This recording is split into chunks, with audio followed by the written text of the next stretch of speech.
Zach. We start with the mock draft. Well, not the mock draft. We already did a mock draft.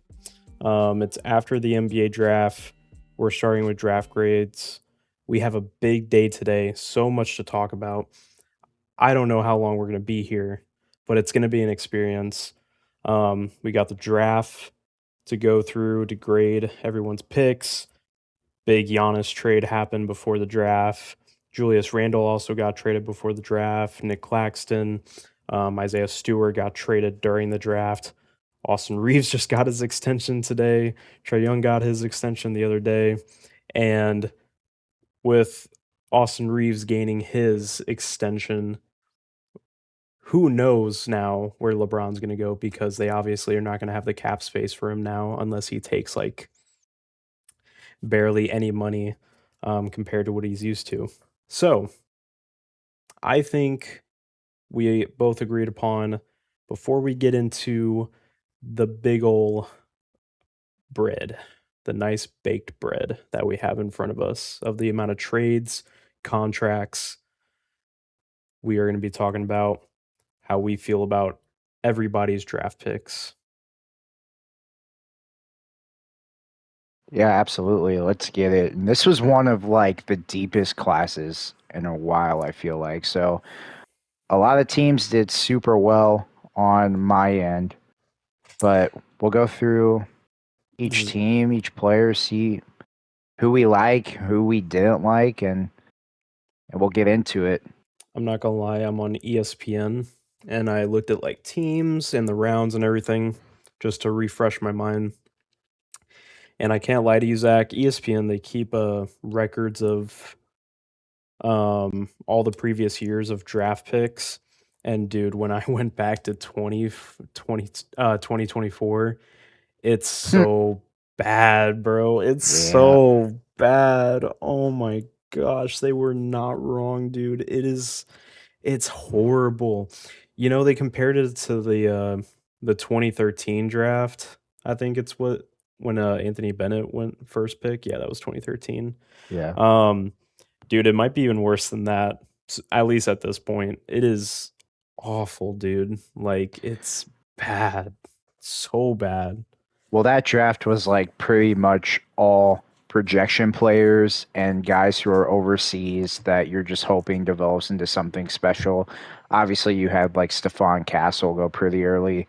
Zach Edey was up there, but even at the time, I did not think Zach Edey was a lottery pick.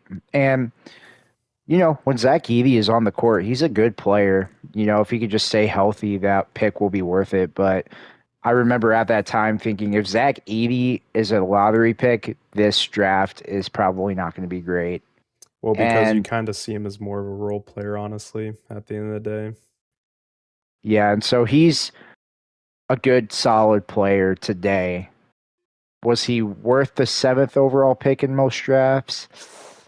I don't know. That's probably a little bit early in a lot of drafts, but he's decent. He's decent. So, draft but this draft class looks a lot better than the 2024. So it should be fun getting into these grades. Even last year looks way better, but this one we might have something on our hands here.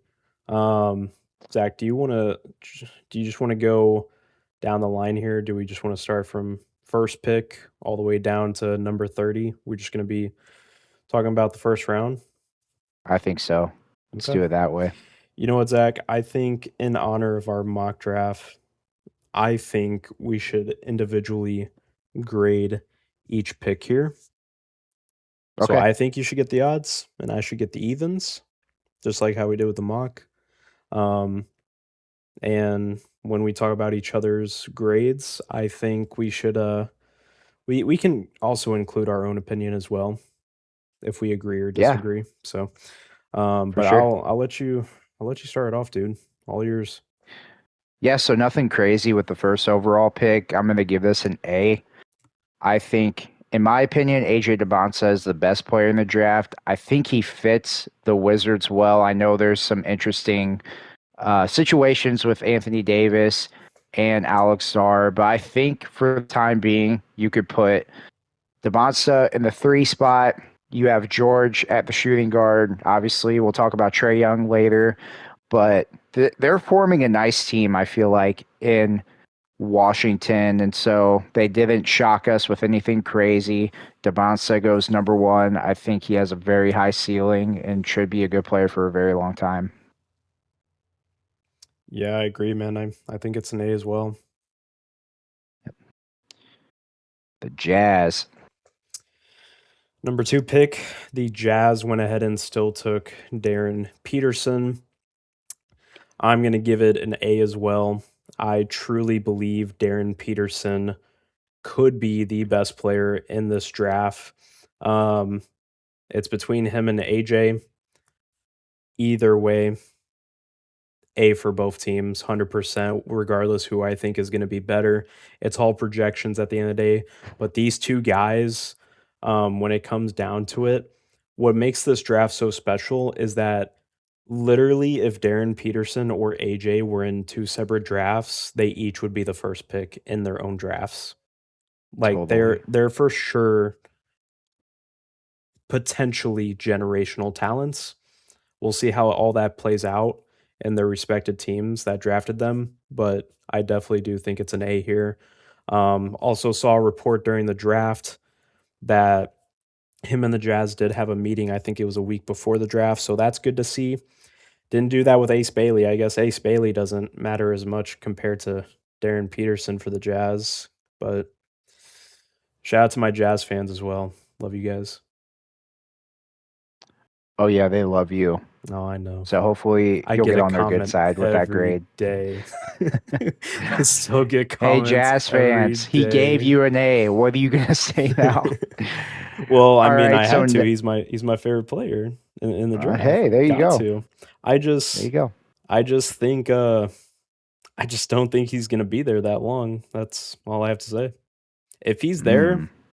if he's there longer than 10 years, um, I'll I'll say sorry. My bad. Well, we'll clip that and we'll see what happens in 10 years. so, so the next pick, you got the Grizzlies. You know, still no surprises here. They take Cameron Boozer. We're gonna be like Oprah here. You get an A, you get an A, you get an A. I'm going with an A for this pick. I think that Cameron Boozer has the highest floor of probably anyone in this draft. He's already a very polished player. He just does a lot of things good. And I think he's a type of player that the Grizzlies want to build their team around. And I'm really liking what the Grizzlies are doing. I think they're starting something very special in Memphis. Like some of the other draft picks that we'll talk about later, also a trade we may talk about later. They are putting in the groundwork to build up the grit and grind Grizzlies again, and I think that this is a great cornerstone to do that. So they get an A as well. Yeah, I agree, man. I mean, just gotta say quickly, like A for sure. When Cameron Boozer got picked, man, I had to remind myself, I'm like, Cameron Boozer really could compete with AJ and Darren Peterson for being the best in the draft as well. Like these top three guys for sure. Like Boozer really could become insane because between him, AJ, and Darren Peterson, what I love so much is that all three of these players are totally different play styles. AJ is more of your shot creating um, wing that can also guard guys probably like 1 through 4, especially if he gets stronger. Darren Peterson, two-way guard, can also shot create. His catch and shoot ability is insane. And then Cameron Boozer can just do it all, dude. He has a post game. He can kind of body you in the paint depending on who you put him against. Um, he has the ability to drive really well, just like AJ. AJ can drive really well as well. I forgot to mention that. But dude, what I love about Boozer is his ability to play make. Compared to Darren Peterson and AJ, what makes Boozer so effective is I think he's a better playmaker than both of them currently. And for the Grizzlies to get a forward like him that really can do it all, he can grab boards, he can be your best playmaker on the floor, he can run your offense, um, and he can play defense as well. Dude, he just total package guy. Um, if anything, like I would say he's a special rebounder. If I had to pick anything that's really eye popping, but everything else, dude, he's just really good at, and that's just really nice to have in this type of modern NBA play. Yeah, absolutely. I love the pick for them. And yeah, like I said earlier, It's great totally start different going from to this him new than JJ. Grizzlies. For sure. Going from Jaren For Jackson to sure. him, it's like it's crazy, man. I think Grizzly fans are gonna enjoy him. Definitely. All right, you Next got the pick, Bulls. yes, sir. Next pick, fourth pick for the Bulls, Caleb Wilson. Again, not another shocker. Probably gonna go A here. Um, out of all the guys, I might keep talking about this man, but again, Caleb Wilson's another guy who really could compete for being the best player in this draft as well. Yeah. It's mainly because of his potential, though, alone. Um, his size and just his athleticism is crazy for what metrics he's at. Um, he's just super explosive, plays with a lot of energy. Um, I mean, it's just an outstanding pick, man. Especially for like the Bulls, they really needed someone with his stature. Um, and this is just a home run pick for them because they already have guys like Josh Giddey, who having someone like Caleb Wilson, who you can throw the ball and run the floor with. If I'm Josh Giddey, that really does excite me a lot. Um, but besides that, man, it's a home run pick for sure. And I mean, they still have Montez as well. And dude, they just got Nick Claxton, who we're gonna talk about later. Bro, you're gonna be able to throw the ball to Nick Claxton and Caleb Wilson. Like the Bulls are doing something, man. Like this, if you're a Bulls fan, this is really exciting to see what kind of roster they're building currently. Yeah, definitely. For sure. And so for the next pick, I feel like this is where the draft kind of started. The top four picks, you could kind of debate who goes where, but it was pretty chalk for the most part. So the Clippers, they went Keaton Wagler out of Illinois, and I went with a B minus here. So I'm of the opinion that Darius Garland should not stop you from taking the best player available at this point. And in my opinion, that best player is Darius Acuff. And I think from the Clippers standpoint, they want someone who can play next to Darius Garland. And so maybe they see him as a long term solution at point guard, which I would disagree with. But I like Keaton Wagler just as a player. You know, he had a cool story too. Like he was outside the top 100 coming out of high school, 3-star guy, really just like popped out of nowhere, which is really rare to see in the or in college basketball these days. Someone with that big of a rise. So it's a really cool story. He's the type of guy I could see being a good role player for 12 years. You know, I don't think he has like star potential, but he's probably going to be a guy that you would want on your team for a long time. So that's why I didn't give it an A, but I also think it's a very solid pick. And so I'm going with a B minus. Yeah, I'd agree. I go with a B here. I think it's just mainly like if Darius Garland, if you want to ride out with him, which he's still pretty young, it's really just betting on Keenan Wagler. Like, can he be as good of a scorer as he was looking at in college? I know he had flashes of really good scoring outputs and shot creating. Um, and I mean, the Clippers are pretty much betting on him possibly being that number one scorer on their team, which is fine. I'm not 100% sold that he can be your number one option or number one scoring option just yet, but I mean, that's just because watching in college, going into the NBA, It's hit or miss, man. You really never know. Some guys look really good in college scoring wise. Once they get to NBA and verse bigger bodies, they kind of get bullied around a lot. Keen, he's more scrawny, so he's definitely gonna have to build up some muscle to compete with the bigger guys. Um, but yeah, we shall see for sure. Yeah, definitely. So you got the Yes, I sir. almost said the New York Nets. Nets. I can't speak. The Brooklyn Nets. Yes, sir. I'm gonna give the Brooklyn Nets a D right here. I'm gonna go Oh spicy.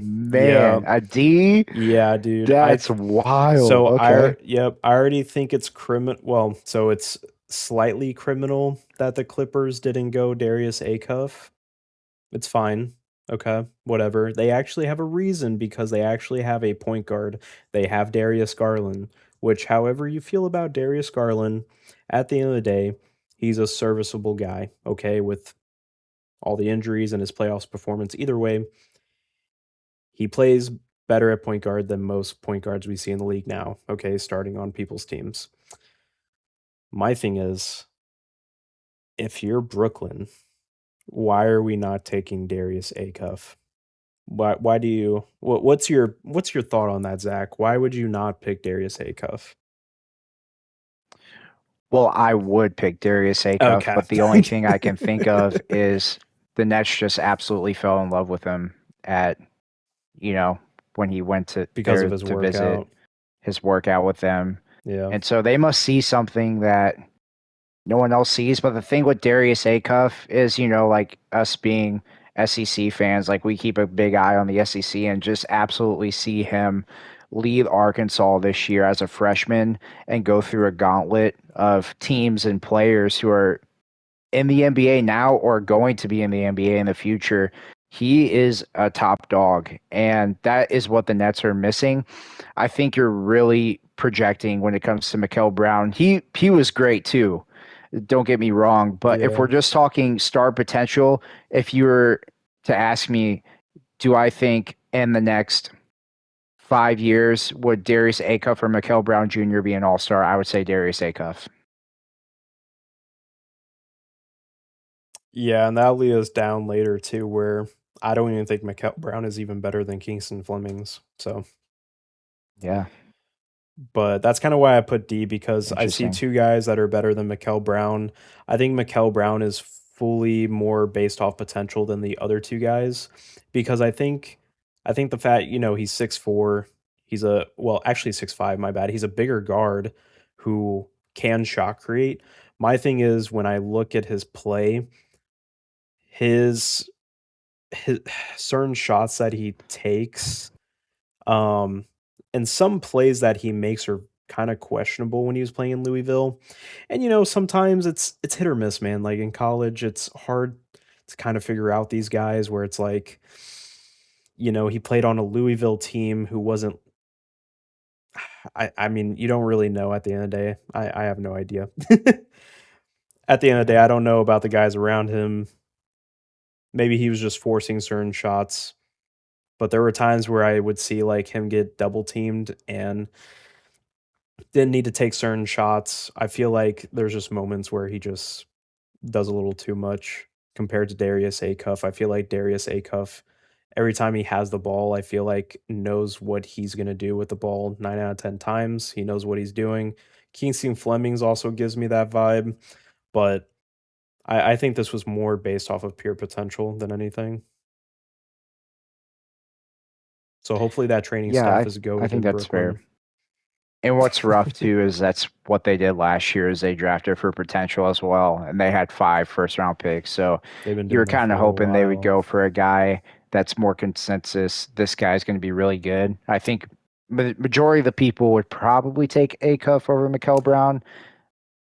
From at least from what I'm hearing, maybe there's people out there who are on the other side of it, but it'll be interesting to see how he works out. I actually had a B minus for him. Um, I'm a little higher on him than you are, but I gave it a B minus and not an A because I totally agree with you that I think they should have went Darius Acuff. And so basically, with that said, Kings, they take Darius Acuff, falls right into their lap. It was even reported they could possibly trade up to 5 to take Darius Acuff, but they didn't even have to do that. They stay put, they get their guy, and so they're getting an easy A right here. And hopefully they keep him around longer than De'Aaron Fox and Tyrese Halliburton, but he should hopefully be the next Kings point guard for at least 10 plus years, you would hope. Yeah. It's A for me, man. I mean, nothing expected here. If you're the Kings, makes sense that you would want to trade up, but the fact that the two people in front of you didn't want him, I mean, that's great for the Kings that they didn't have to give up anything more for him. Um, and yeah, dude, to get Darius Acuff at 7, that's great for the Kings. If you're a Kings fan, that's great. Just don't trade him, please. For sure. And if Please you're the don't. Kings as well, this is maybe a problem more for down the road, but as your roster currently stands, you're going to have a rough defense. So hopefully in the next couple of years, they can find someone to put next to Acuff that could help take that defensive load a little bit. I mentioned like Jalen Suggs, I feel like would be a great fit right next to Darius Acuff if they could somehow pull off a trade for him. But really making sure if he ends up being what we think he could be, that you just build an absolute wall behind him as well because he can take on the scoring. He's got that clutch type gene, I feel like. And yeah, so, but that's a problem down the road. They got their guy right here, and I'm happy they did not mess this up either. Yep, for sure, dude. I gotta stop before we do the eighth pick here, real quick. There's breaking news. No, I haven't Jaylen looked at my phone. Brown. This is new. No, No, I'm kidding. stop. No, I'm kidding. Oh my gosh, dude, you just I gave me a got him. I heart got him, attack. chat. No, but Holy cow. there is actually there is a little bit of crazy news. Oh There's no, a little tell bit, me. I'm scared, and dude. I guess we'll talk about that. Why do we keep getting more stuff? Breaking news from Shams, reporting live from the draft show after the draft. The Charlotte Hornets are engaged in Lamelo Ball trade talks after multiple teams pursuing the guard. What? Boom. LaMelo? Yep. And it just got breaking news on Sleeper as well. Hornets are in active trade talks to trade away Lamelo. The biggest suitors are the Timberwolves and Raptors. Oh my goodness. Okay. Zach. I'm very curious. Are you thinking a three-team trade potentially? I don't know, man, but Timberwolves and Raptors are in the talks. Says they are the biggest sweeters. So Well, I was thinking should we if talk about that now or later? let's talk about that later. Okay. We should get through You this. We're gotta already have seven thoughts. picks in. Gotta think Yeah, about it. let's Yeah. stop. Let's pause. We'll think about it when the But other I just person's wanted talking. to So, I just wanted you to soak that in. So oh man, okay, yep. that's good to know. All right. But right now we have to talk about Kingston Flemings. Another point guard Hmm. Yep. who to me I feel like is a home run pick as well. I'm gonna give it an A myself. Um, let me pull my ESPN rounds back up because I was diving into some Shams. Yeah, man. Eighth pick for the Hawks here. This was a part of the Pelicans trade from the previous year where they got what's his face? Why am I blanking on his name? The forward from the Pelicans. Derek Queen. Yes, sir. Derek Queen. Um, we'll see how this goes, man. Kingston Flemings, though, not gonna lie, I'm probably higher on him than Derek Queen, but we shall see.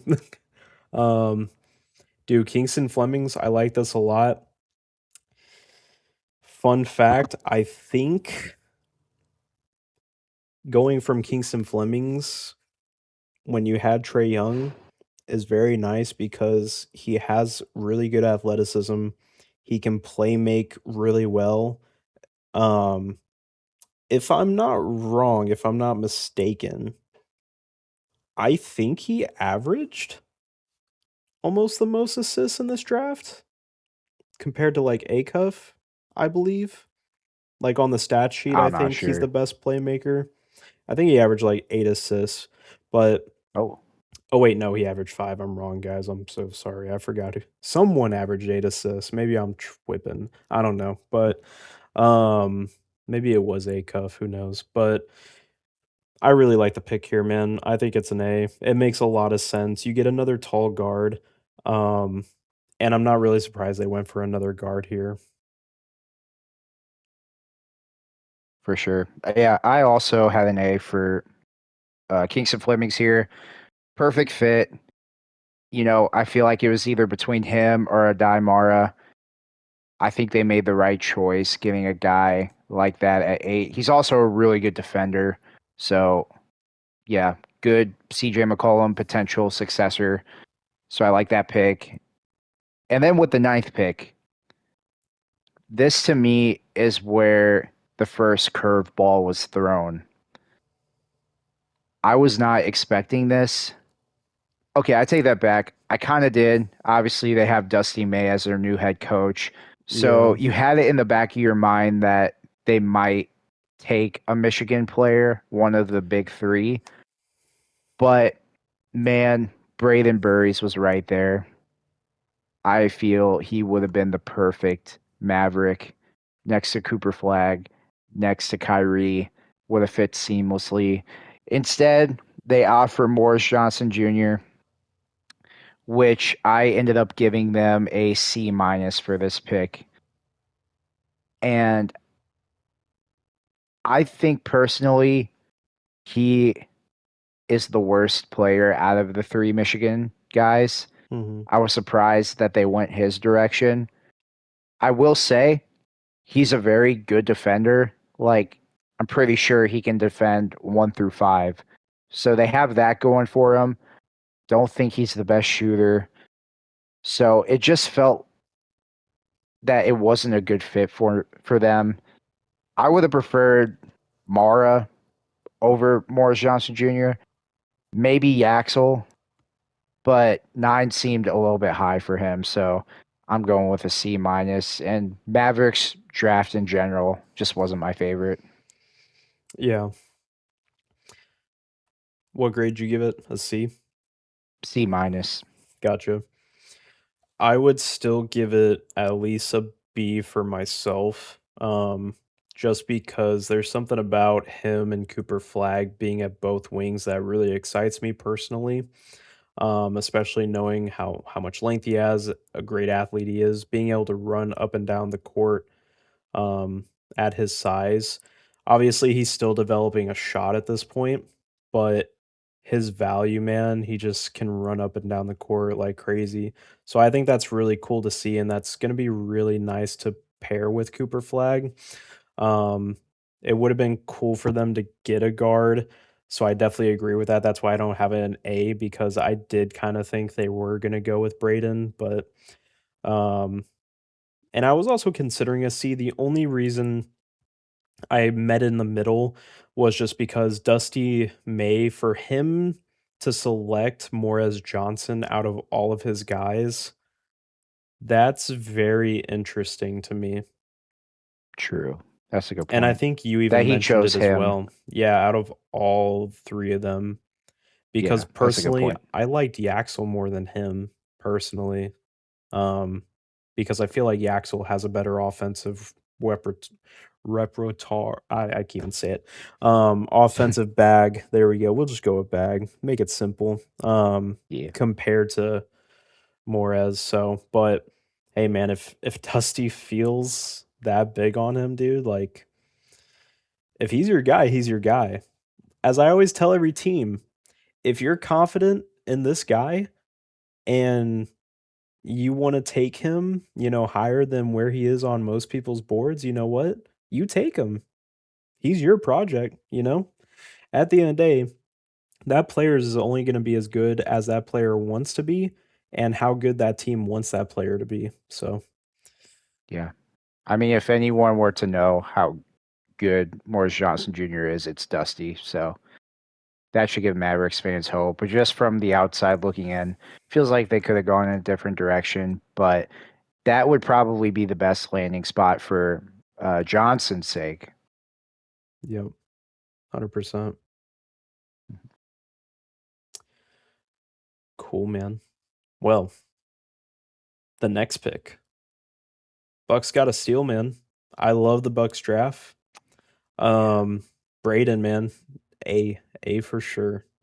Bucks coming in, man, trading Giannis, dude. We're gonna get to the 13th pick as well, but I mean, just home run for the Bucks here in the draft. Um, Personally, even before we get to the Giannis trade, I think they won the trade, and I think they also won the draft. If you're a Bucks fan, you are so excited about the future of Milwaukee basketball for sure. Um, Braden, you finally have a legit guard who's going to be able to run your offense with the best of them. He's well rounded in every part of offense.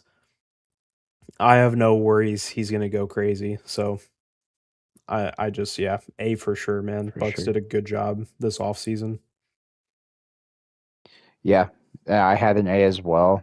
Just fell right into their laps and will be a good player moving forward with their young core now.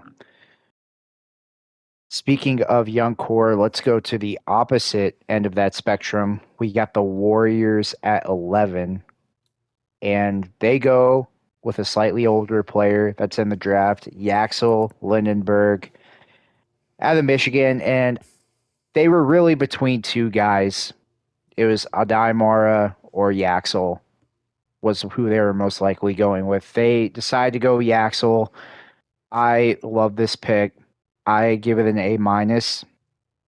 Now I think Yaxel does two things. They want to get younger, but they don't want to get like too young to where they're having a guy that needs years and years of development because you're wanting someone who can come in and be a rotation guy right now. And out of every guy in the class, who's better to do that, to play with Steph, to play alongside the vets that they have there than Yaxel? And so I gave it an A minus. Personally, I'm more of a Mara guy myself, so that's the only reason I gave it an A minus, but I'm really nitpicking. They're so close in my opinion, especially for the Warriors' sake. So I'm giving it an A minus. Yeah, I give it an A too. I mean, with him being 23, and he's going to turn 24 later this year. Um, it's funny how I'm going to say this is a win now draft pick, but it pretty much is. I mean, he's about to turn 24. And to be honest with you, when you draft guys like that, most of them top out pretty quick. Um, so I don't really expect him to be anything too crazy moving forward by the time he's 28. Like he's going to be 28 pretty quick, man. Um, we'll see how it goes, but definitely for the Warriors, it's going to be really nice to have him as Curry and Draymond start to head out the door because Hmm. you'll be able to put him on this team during the Curry era and the end of it and past it. Like this is a guy who you can just plug in into any roster that they'll have moving forward. I wouldn't be surprised like once Curry and Draymond are gone, Yaxel, I could really see him being a big veteran for this team moving forward, honestly, for the younger guys that they're going to start getting in the future. For sure. And he's a high floor guy as well. You're not really drafting him in hopes that he can become a number one guy one day, obviously. And if he does, like that's a miracle. That's awesome for them. And you get But Draymond you're as a really guy behind drafting him too. him. Yeah, yeah, for sure. And so you're really drafting him.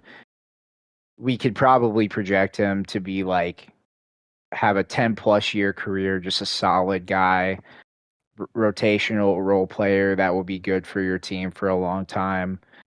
Similar to uh, Keaton Wagler a little bit. I could see them both having good roles going forward, just high floor guys, and that's what you really want as a Warrior fan. It's all you can really ask for. So great pick by them. And Josh, you have the Thunder at 12. Home run pick. A Mara, Yeah. big man for the Thunder, absolutely in their laps. You got pretty much cooked because Chet couldn't bring any fire to that paint, and you bring Hmm. Mara. Man, if I'm a Absurd. Spurs fan, I'm not like scared, but I'm definitely a little worried because I don't think Mara's gonna be like Chet. I think Mara's cool with playing big. I think he's the type of guy who will play in Victor's face. So, Yeah. and he can shoot too. Another shooting big for them like Chet. So, if anything, dude, even if Chet still plays really good in the regular season, you got a guy who's right behind him who's ready to play. If not, dude, going in the playoffs, you can now play Chet and Mara together. If things get a little too big, if you have Wemby, if you meet the Spurs again, which most likely they will, dude, they can get really big. Pause. But yes. It's a much needed body for the Thunder team when they're going to be back in the West competing probably against Wemby for the foreseeable future. They needed someone like this, and to get him at the 12th spot is just insane. And so, good for Sam Presti, man. He got his guy, and I'm not sure if they're still going to have Hartenstein if he'll be gone this year. Even if he stays, like Mara's going to be the next guy up, and I know Chet will probably start in the five for some games, but like you have replacements. That's what they're so good at. This Warriors team, or not Warriors, Thunder team. They can replace all these guys, and we're going to talk about another draft pick they got that I'm a huge fan of, which is unfortunate that he went to the Thunder, but yeah, they I just forgot pump to out these mention that. dudes. Yeah, I forgot to mention that as well. Dude, the Thunder, another just a draft. Like coming into this Hmm. draft, they didn't really have many picks. They just had the one at 12. And then they just come in here and trade for more picks. And they're like, yeah, we're just going to rebuild our depth that you guys thought we were going to lose.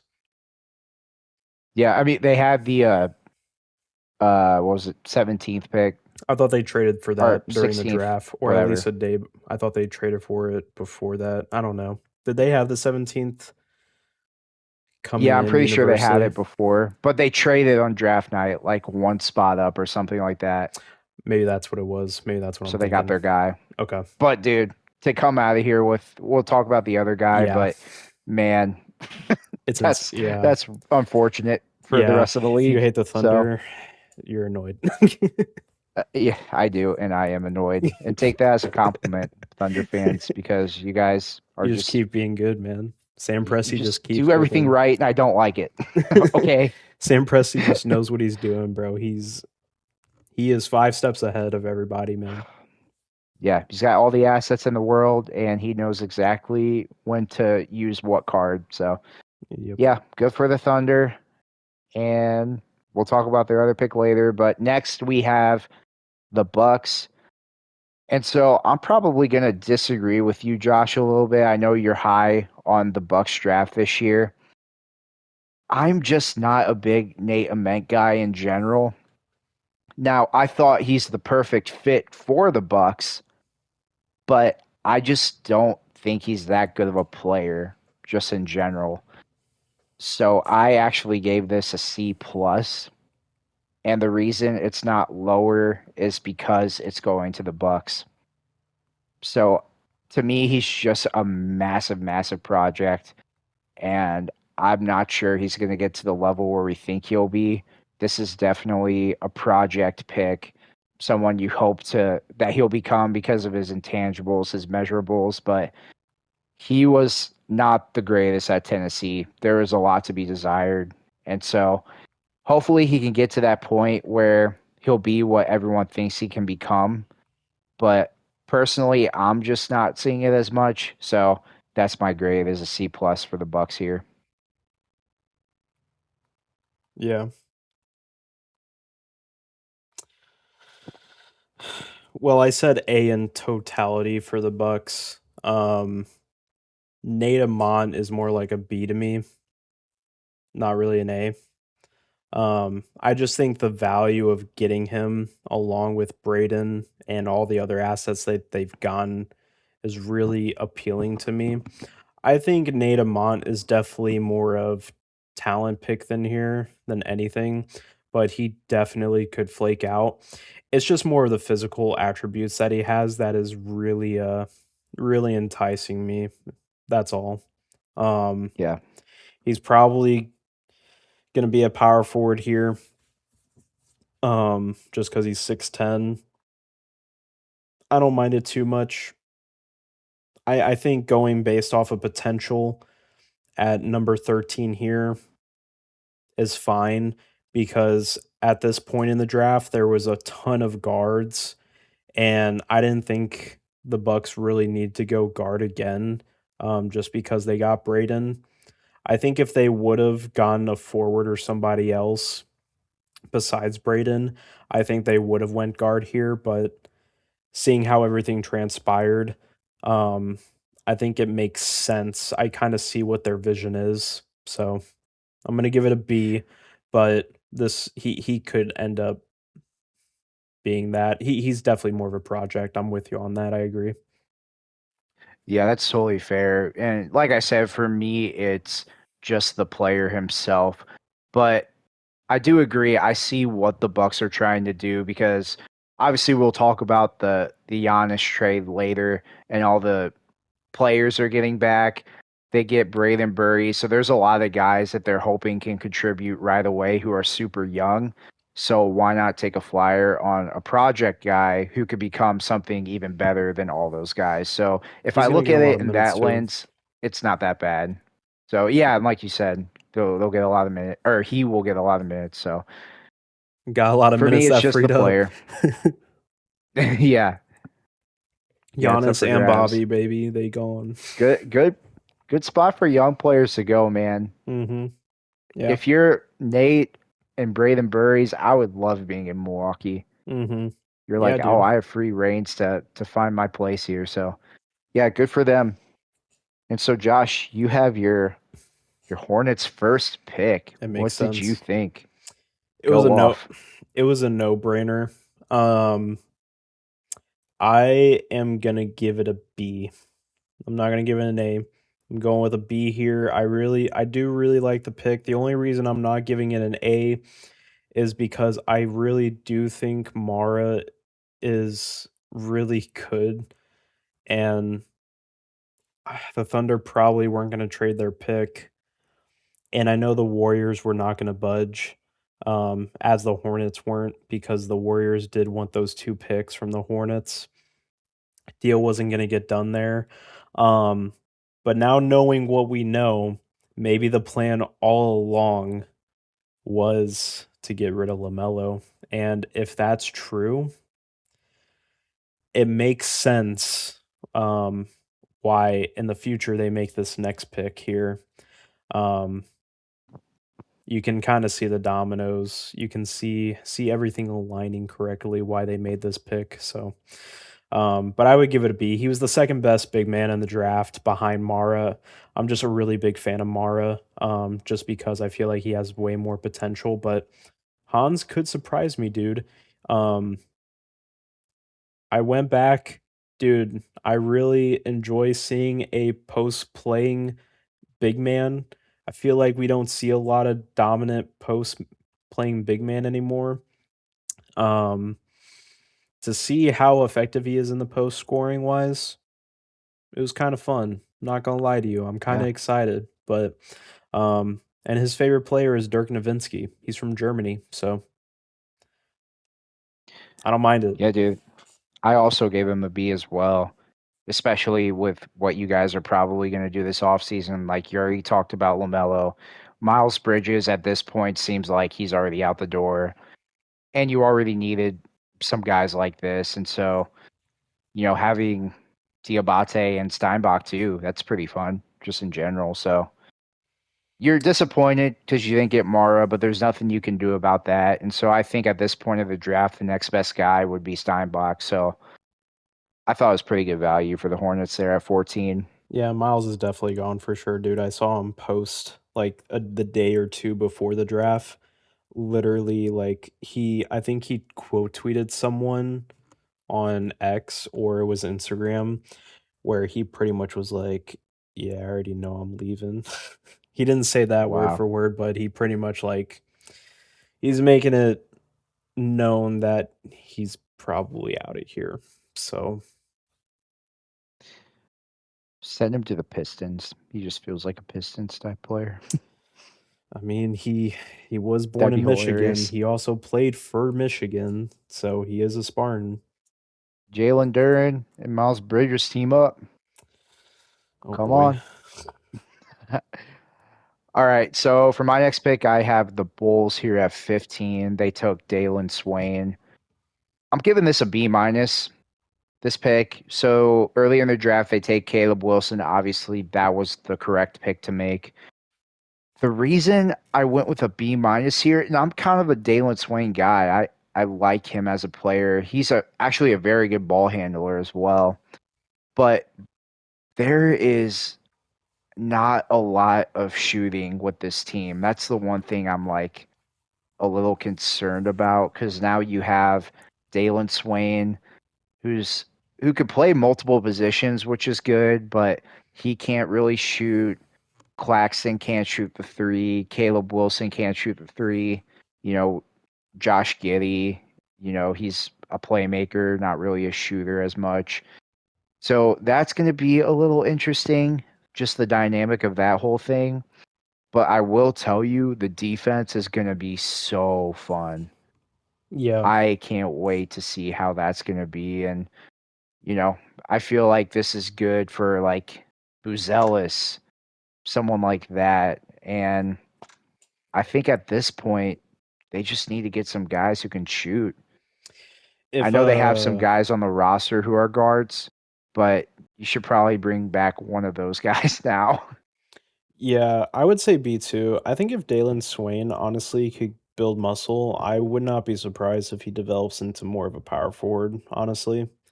Unless he does develop a hmm shot. If he does develop a shot, he could play shooting guard, like a big shooting guard or a small forward. Um, but that just depends what the Bulls want to do here. I thought the Bulls could use a shooting guard because it's really bad to keep running Trae Jones at the shooting guard for how small he is. And he's Yeah. yeah. Um I mean we'll see. He just really lacks a three-point shot, as you said. And I feel like you really need a sharpshooter or at least a really nice three-point shooter next to Giddy, but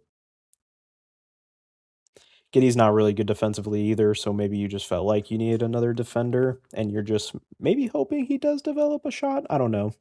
The Bulls He there could. kind of it's hit or miss. I don't know if the Bulls want to develop just mainly think they could just develop his shot. And honestly, if he develops his shot, dude, he could be really good. But we'll see what the Bulls' thoughts are here. It's time will tell. Don't know. We shall see. hmm Definitely. All right, back to the Thunder. Oh, this one kills me, bro. This is one of my guys. I was so They hyped for the drafted two of my Grizzlies. guys. I was so hyped, dude. I was so happy for Grizzlies fans Oh because man. obviously Cameron Boozer home run and then they picked Bennett, dude. I was like, "Oh, this is great. This is awesome, dude. This is going to be amazing." And then I see the thing light up on my board that says OKC trading for the Grizzlies for Bennett and I'm like, "Well, and it sucks, man, because besides anything else, I do feel like the Grizzlies have done very well in a lot of things. This one, I don't know, man. I feel like the Grizzlies should have just kept on to him. And I at would the have end of the loved day, it. I know this sounds horrible. At the end of the day, if OKC is knocking on your door, there might be a reason. For sure. And I think it's because OKC likes him just as much as we do. Yeah, it's disappointing But it's an A. for the league. It's It's an an A, A. dude. Yeah. It's an A. I gave it an A minus just to spite them, but it's just really a an A. just the minus smacking on their Oh. forehead. So I wonder if this means Topic is gone. If they trade him or not. Yeah, Or probably. if Sturt's just red shirts. I'm not sure what they're He's just thinking taking with Lou that. Dort's spot. It's fine. He'll probably be better than Lou Dort. Oh man. I think he'll be better That than one Lou hurts my Dort. soul. Yeah. So whatever. Thunder, you did great again, as you always do. So next pick, we have the Pistons here at 17. They take Ibuka Okori out of Stanford. I went with, I have a B plus written down. I'm probably going to change that to a B, to be honest, because they trade up for this pick. There's some other guards at this point of the draft I would probably take over Okori. But the things I like about him is he can dribble the ball, he can drive to the lane, he can draw fouls. A little bit, wish he was a little bit bigger, but he's someone who can take minutes away from Cade. I kind of worded that weird, but just at least to back up Cade so he can get some rest, which is what they needed to because they don't have many ball handlers. And so when Cade's off the floor, it's pretty rough. So hopefully, Corey can be their backup point guard, not QB, for the foreseeable future. So probably not the player I would have taken, but I like the direction they went in. Yeah, I might still stick with a C here. I understand the vision here, getting a guy who can back up Cade Cunningham, which is what they need. Um, I wish I knew what free agency looked like. I don't know if they could have gone a guard in free agency, to be honest. I mean, they just got off of Isaiah Stewart's contract, so you're even more. I mean, they still have Paul Reed behind Jalen Duren. I would have really liked Jaden here more personally, but Mhm. we'll talk about that later. But I think it's a C just off the premise. Like, I understand what their vision is, but also do feel like they could have done better because drafting for a backup at 17, I feel like we draft more bench depth as we get past 20. I feel like we can still draft on potential or at least guys who could develop into maybe a starter. You're mainly just basing off of this guy being your backup point guard for several years. It is what it is. It's fine. It's an okay pick. That's a good way to summarize it, to be honest. So, Hornets back on the clock again. Number 18, dude. This is where the magic happens. Did not expect this at all. And before the draft, there were rumors circulating that there is an unknown player that the Hornets have their eyes on, and there could be a pick here. No one knew if it was going to be at 14 or 18, that they were going to pick someone that no one would have thought of. And that was Christian Anderson. Did not know they were going to go for him. Um, and I kind of thought maybe they drafted him to pair with Kobe White because Kobe White can play shooting guard. Um, Now knowing what we know, Christian Anderson might be the truth for them at this point. Um, and honestly, dude, for him to drop to 18, I guess I'm not terribly shocked anymore because really when you think about it, dude, I think the Hornets are very confident they can develop Christian Anderson into something, and I think he can be really good. Um, I remember earlier I was talking about a guy who did average the most assists, or at least like was pretty close to averaging the most assists out of all players or guards. Christian Anderson was that guy. He averaged 7.4 assists, 19 points per game. So he was practically a 19 and 8 guy who got 4 rebounds. Um, a little high on the turnovers, but he also averaged close to about 2 steals a game. Um, he's also still a really good shooter. He shot 48 and 42% from the field, and the 3 point. And what even makes more sense is if you know the history, Christian Anderson and Hans, they used to play in youth basketball back in Germany for 3 years. So these are guys Wow, that have played together before. that's pretty cool. So these are guys that are used to each other. They've played with each other before. I wouldn't be surprised if the Hornets pulled Hans to the side and Hans was like, "Yo, I think you should pick up this dude. He's really good. We have history." I think he's really intriguing because he does have really nice upside. So, And he's one of my favorite players in general for this entire draft. And so before obviously this Lamelo news came out, which that's crazy in itself. I had this as a B plus just because of the player specifically. I wasn't too sure what the actual fit with the Hornets, but this dude can absolutely score like crazy. So I just love that about him. And it makes even more sense if the Hornets actually move on from Lamelo. So it could probably go up to an A potentially.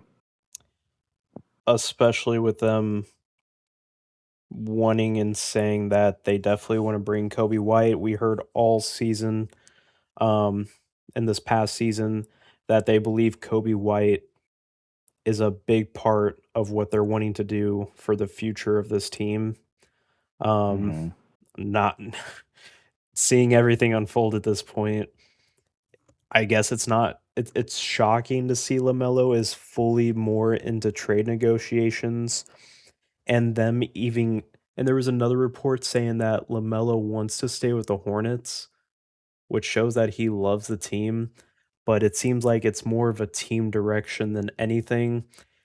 And at the end of the day, man, I understand what they're trying to do. So after seeing this pick and then going into tonight, it makes sense. So I I might go up to an A. I had it at a B. I might change it to an A, especially if LaMelo's getting traded.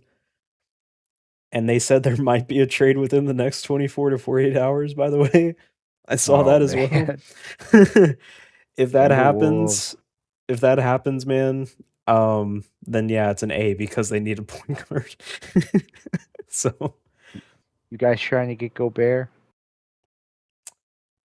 dude, if Rudy Gobert comes, oh, we gotta. Oh my god, we'll talk about this later. We'll talk about this later. We'll talk That'll about be on this the later. next podcast if that Oh my happens. gosh, I'm sure we'll talk about it. yo, But for the time being, yeah, let's go keep to the going, keep Raptors going. pick. Yo, Zach's making me blush. You need to stop. Yeah, let's talk about a bad pick. Oh.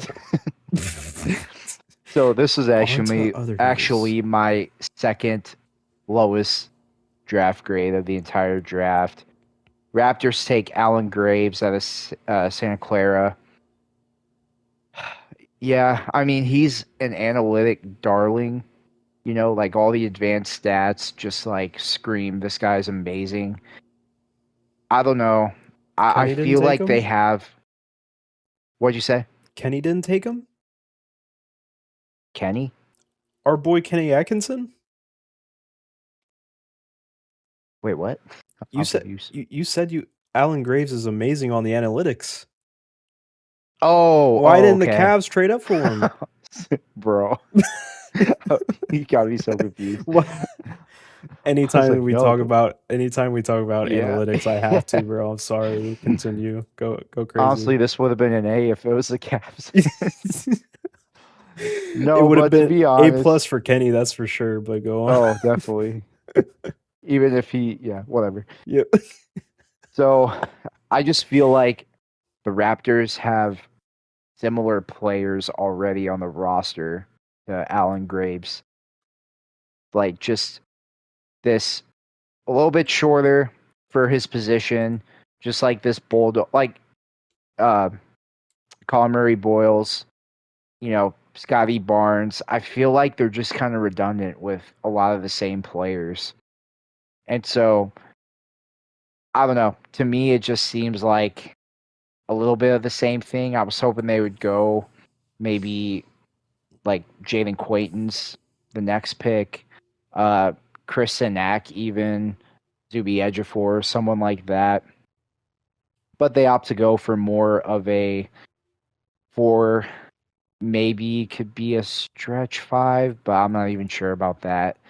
So I gave it a D plus, and yeah, not my favorite pick in this draft. Yeah, the Raptors have a type, man. It's so weird. Like he's definitely like RJ Barrett, Scotty Barnes. Like he's definitely like that type of player where like analytically he sounds great, like kind of like all around type of guy. But at the end of the day, he's really slow footed, dude. I every time I watch him, he just kind of looks out of place sometimes mechanically, but it's a Raptors pick, dude. it's a it's a yeah, it's a RJ Barrett pick. It's a Scotty Barnes pick. It's a Grady Dick pick. Pause. um, yeah, it's a D. It's a me. Yeah, But yeah, I'm glad we're on the same page yeah. with that. I don't know, dude. I feel like they already have all those players. I don't know why we keep just adding on. Can we get like a sharpshooter in there somewhere? Can we mix it up a little bit? Or like some No, sort of tell me about dynamic it. wing? I don't know. Tell me Give me about it, something dude. different. Throw somebody else in the mix. I don't know. This just seems very moggy and boring. No, for sure, man. So you got On to the the Spurs, Spurs. the other big Western Conference team. Love their pick. I give it an A. Yeah. I like Jaden. He fell lower than I thought at this point. We've talked about him a couple times. Kind of surprised he wasn't taken a little bit earlier. Um, just a nice another athletic wing. And I mean, when the Spurs see an athletic wing who's 6'10", don't be surprised that they take him. Because I mean, this dude can rim run like crazy. I know he tore his ACL. Hey man, it won't happen again. Fooled me once, shame on him. Fool me twice, it'll never happen. Trust. But yeah, dude, Can't argue with that. I like it a lot. I think did you compare him kind of like to Robert Williams in a way a little bit? Did you say that Yeah, before? he Yeah, reminds me a bit I of see him. it. Yeah, I can see it. But yeah, pairing him alongside Victor, not saying that he will play power forward, but if there's ever times like you want another like athletic big wing around Victor, I mean that's just a match made in heaven. Yeah, and I even think he'll play some small ball five too when Yeah. Wemby's out. And obviously, we'll talk about another player they drafted as well, but they really revamped their front court. And I gave this an A minus, and the only reason I gave it an A minus is because of the injury history and him not playing too many games in college, just going through um, those injuries and all that. So it's a lot of projection, but when he's on the court, it's very awesome. It's so good, and he's a great rim protector. And it's worth it, for the Spurs to maybe take a chance on someone like this. I had this as an A minus pretty much before we heard of the other pick, but now that they have both of those guys, I like this pick even more. So if they were just to only have this first round pick, it would have been an A minus. It's probably an A now for me, from the guy we'll talk about soon. But yeah, dude, both the Western Conference finals teams killed it. Yeah.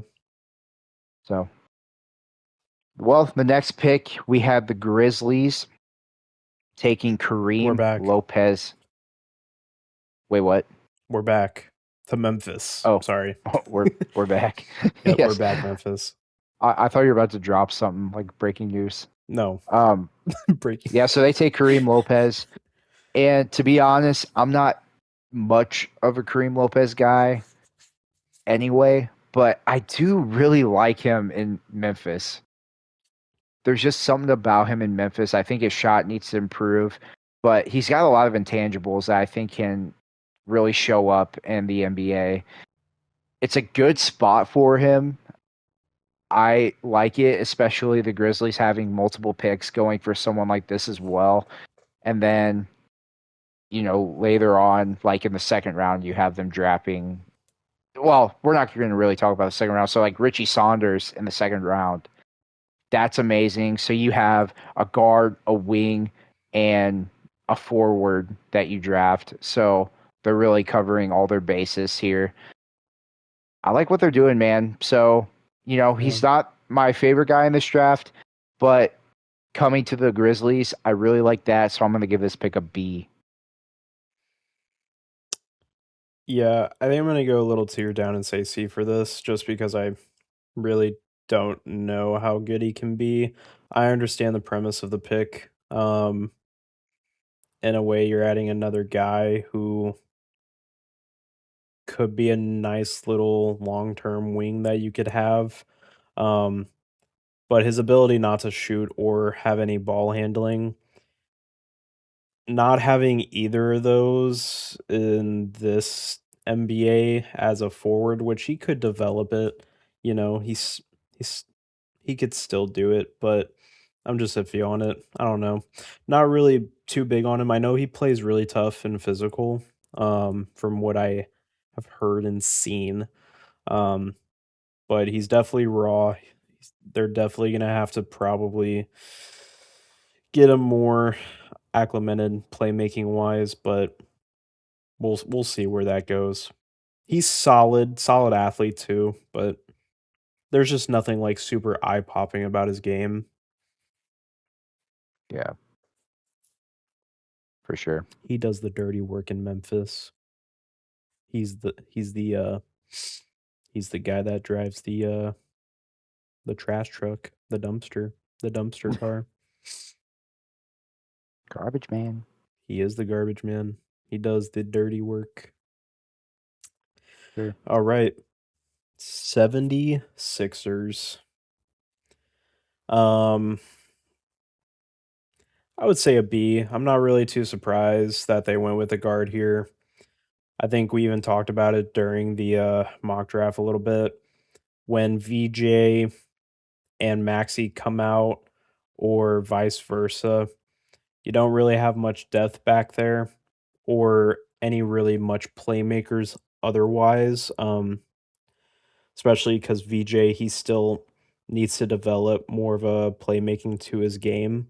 Once he does, that will be really nice for the Sixers, but currently they definitely need another good playmaker besides Maxi. Because once Maxi's off the floor, it's pretty rough. So them getting Labarian, how do you Labarian, right? LeBaron, I think. LeBaron. Yeah. It makes sense, dude. I mean, he looked really good at Alabama. It just makes sense. He'll be nice to come off the bench with Max when Maxi needs to come off. Yeah. Yeah, and what value as well at 22. I Oh, thought he he would fell go even farther, earlier than dude. this. It was kind of shocking to me how far he fell, but So for someone like him to fall to 22, that's great work by the 76ers. this is a guy that And averaged 22, 5, and 4, by the way, in SEC play. Hmm. I gave So him an A, man. yeah, Great pick. So you know what? next I'll bump pick, up to A. My 23. bad. I'll bump up. Yeah, dude. I'm Yeah. with you, man. That's a great player. Yeah, That I fell totally late. forgot how far he fell. I didn't even bring that into consideration. He did far fall. He fell very far down the ladder. So yeah, Yeah, A for sure. My bad. Go ahead. definitely. So Zuby Ejiofor, he goes here to the Hawks out of St. John's. Hawks earlier in this draft picked Kingston Flemings, who I think we both gave an A grade to. Here, I'm not as high on. I gave him a C. So the thing with Zuby is he's kind of an undersized big man. He plays with great energy, like really good hustler, does all the right things in that sense. Doesn't have a good outside shot. I kind of question his fit with Okonkwo. Did I say that right? I Onyeka. get his name mixed up too. Onyeka. Yeah, Yeah, yeah. Onyeka. So I question that fit a little bit. I think he's probably a career backup for the most part. Hopefully, he can Yeah. play a big role off the bench. To me, his ceiling is kind of like an Isaiah Stewart type guy. So, there's definitely value in that. I was kind of hoping they would go a different direction. And I was really thinking they would go Harris Reed or Sanak right here. But they chose Zuby right here.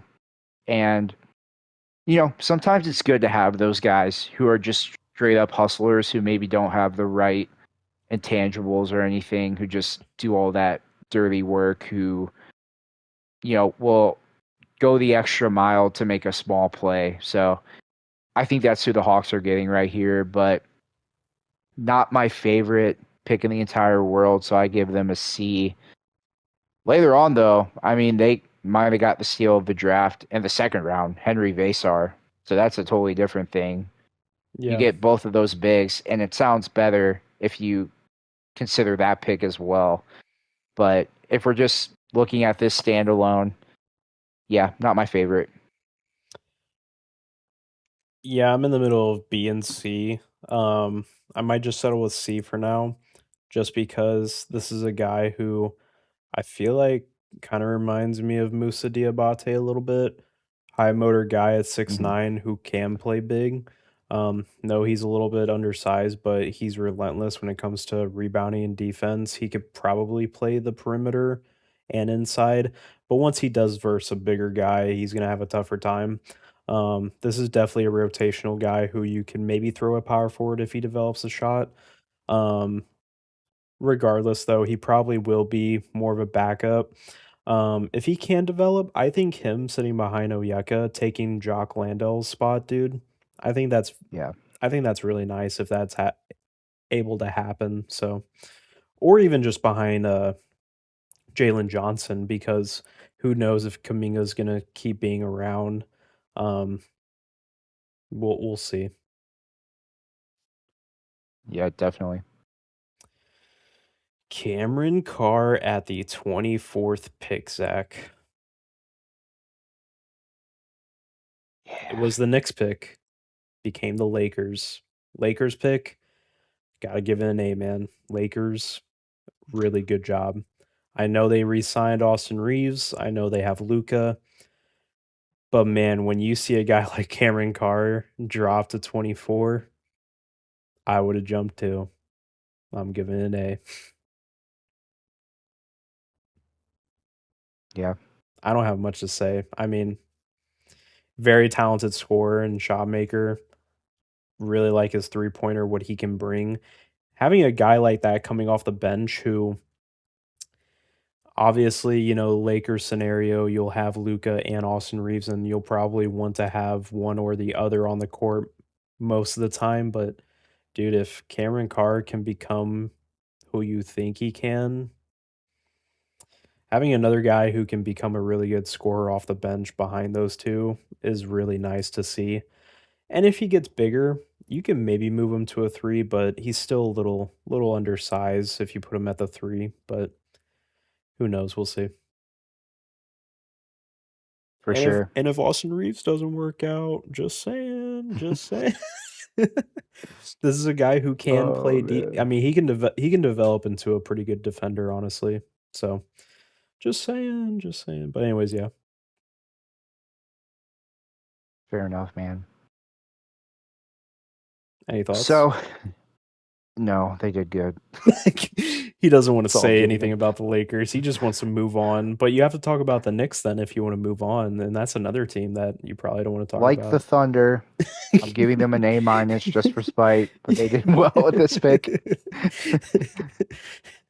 So for the 25th pick, I actually think it's the Mavericks who ended up getting this guy, Yeah. Sergio de Lorera. Yeah. I definitely butchered that. Leave us alone, guys. It's 11 o'clock at night. But, you know, I, I give it a C. It's you never know with these type of guys, to be honest. Yeah. Supposedly he's a good shooter.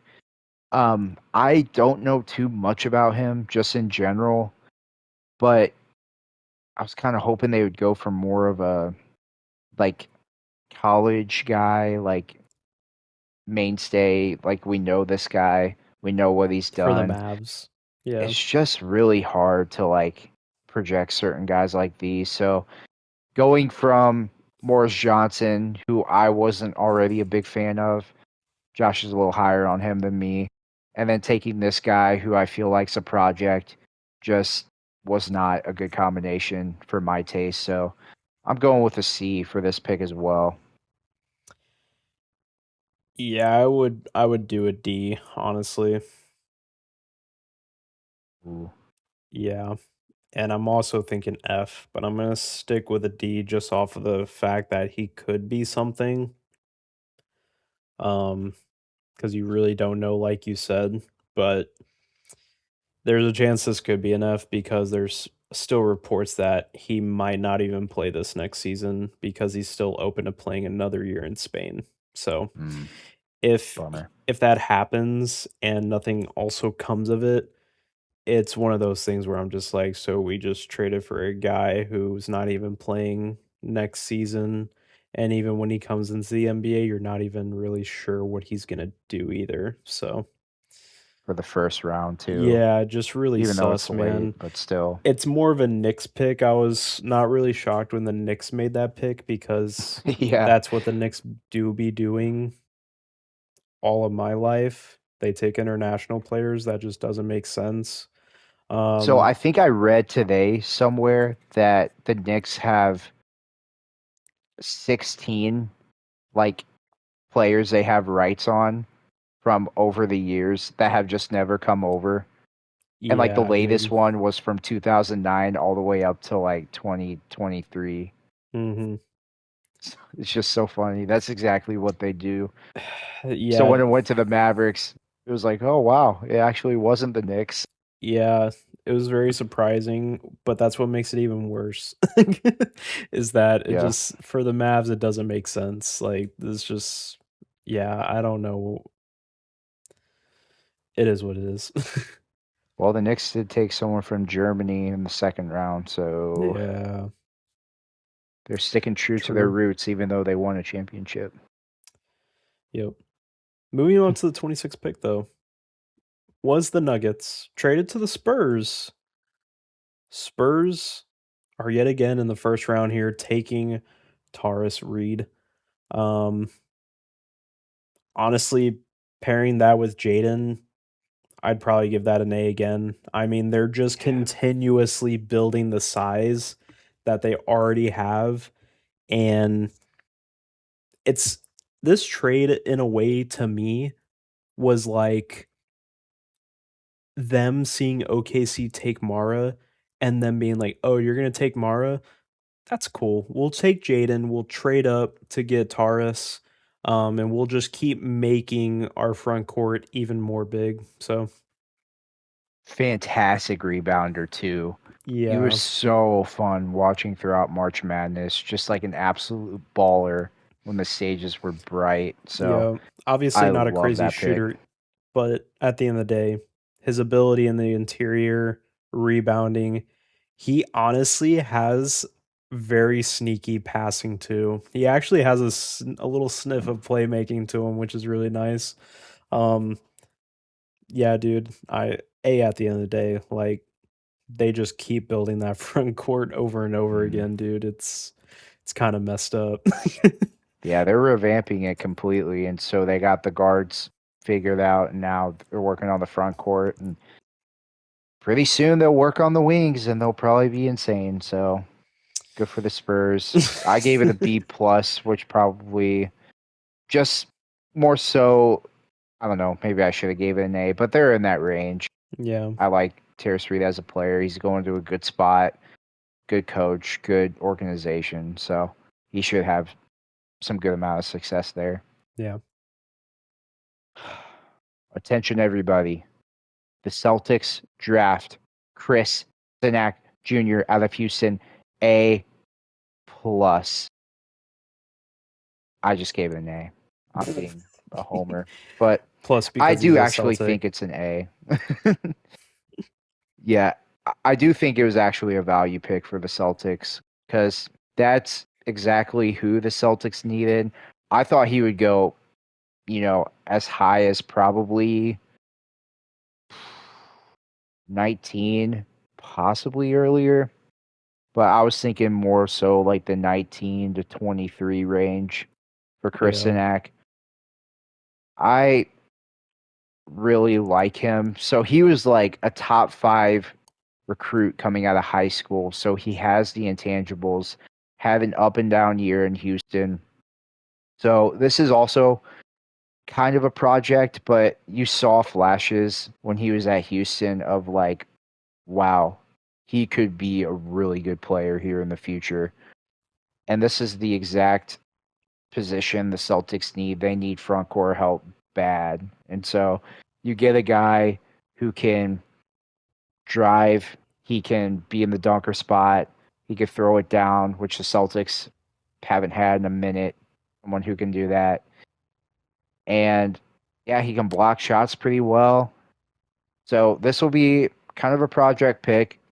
I'll be interested to see how he develops, but at this point of the draft, I'm totally fine with taking someone like this, so he gets an A in my book. yeah. Even though he's a project, like I probably would give it an A as well. I think I'm pretty confident that the Celtics could develop him. Yeah. Taking a flyer on him, not really too surprised. A lot of the players that the Celtics have on their roster now that are getting better as the years go on are all developmental players, so not really shocked there at all. Um, yeah, I mean it's huge. I think him being a part of Boston can really help maximize his physical tools. I also saw reports that him playing in Houston, they kind of asked him to play a little bit different than what he's used to. So Hmm. there is a world where when he actually plays with Boston that he could look a lot more different too, because I really doubt he's going to be playing the same way he did in Houston compared to Boston, because I think Boston's going to want more out of him. Yeah, for sure. He's got a really good path with the Celtics to get some good minutes as well. Yeah. On to 28 here. Part of the Julius Randle trade that we will be talking about, the Timberwolves trade away their pick to Brooklyn, and the Brooklyn Nets get Joshua Jefferson. Um, kind of hit or miss for me, honestly. I mean, I would give it like I would give it a C, I would say. Maybe a B. I do like Joshua Jefferson. I just think the pick is kind of weird because they just traded for Julius Randle.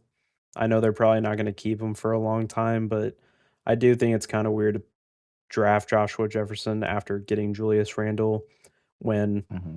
I feel like to help with Joshua Jefferson's development, he's probably not going to get as much minutes now. So I guess he's probably going to be playing in the G League a little bit back and forth, maybe. But I do like him though. He's very versatile. I think he has the tools to be a playmaking forward. Um, his jump shot still needs some work. Um, it's mainly just more inconsistent, in my opinion, though. But yeah, besides that, just kind of weird by the Nets. I don't know. Another weird pick by the Nets compared to before. Hmm. Yeah, I'm kind of high on Joshua Jefferson.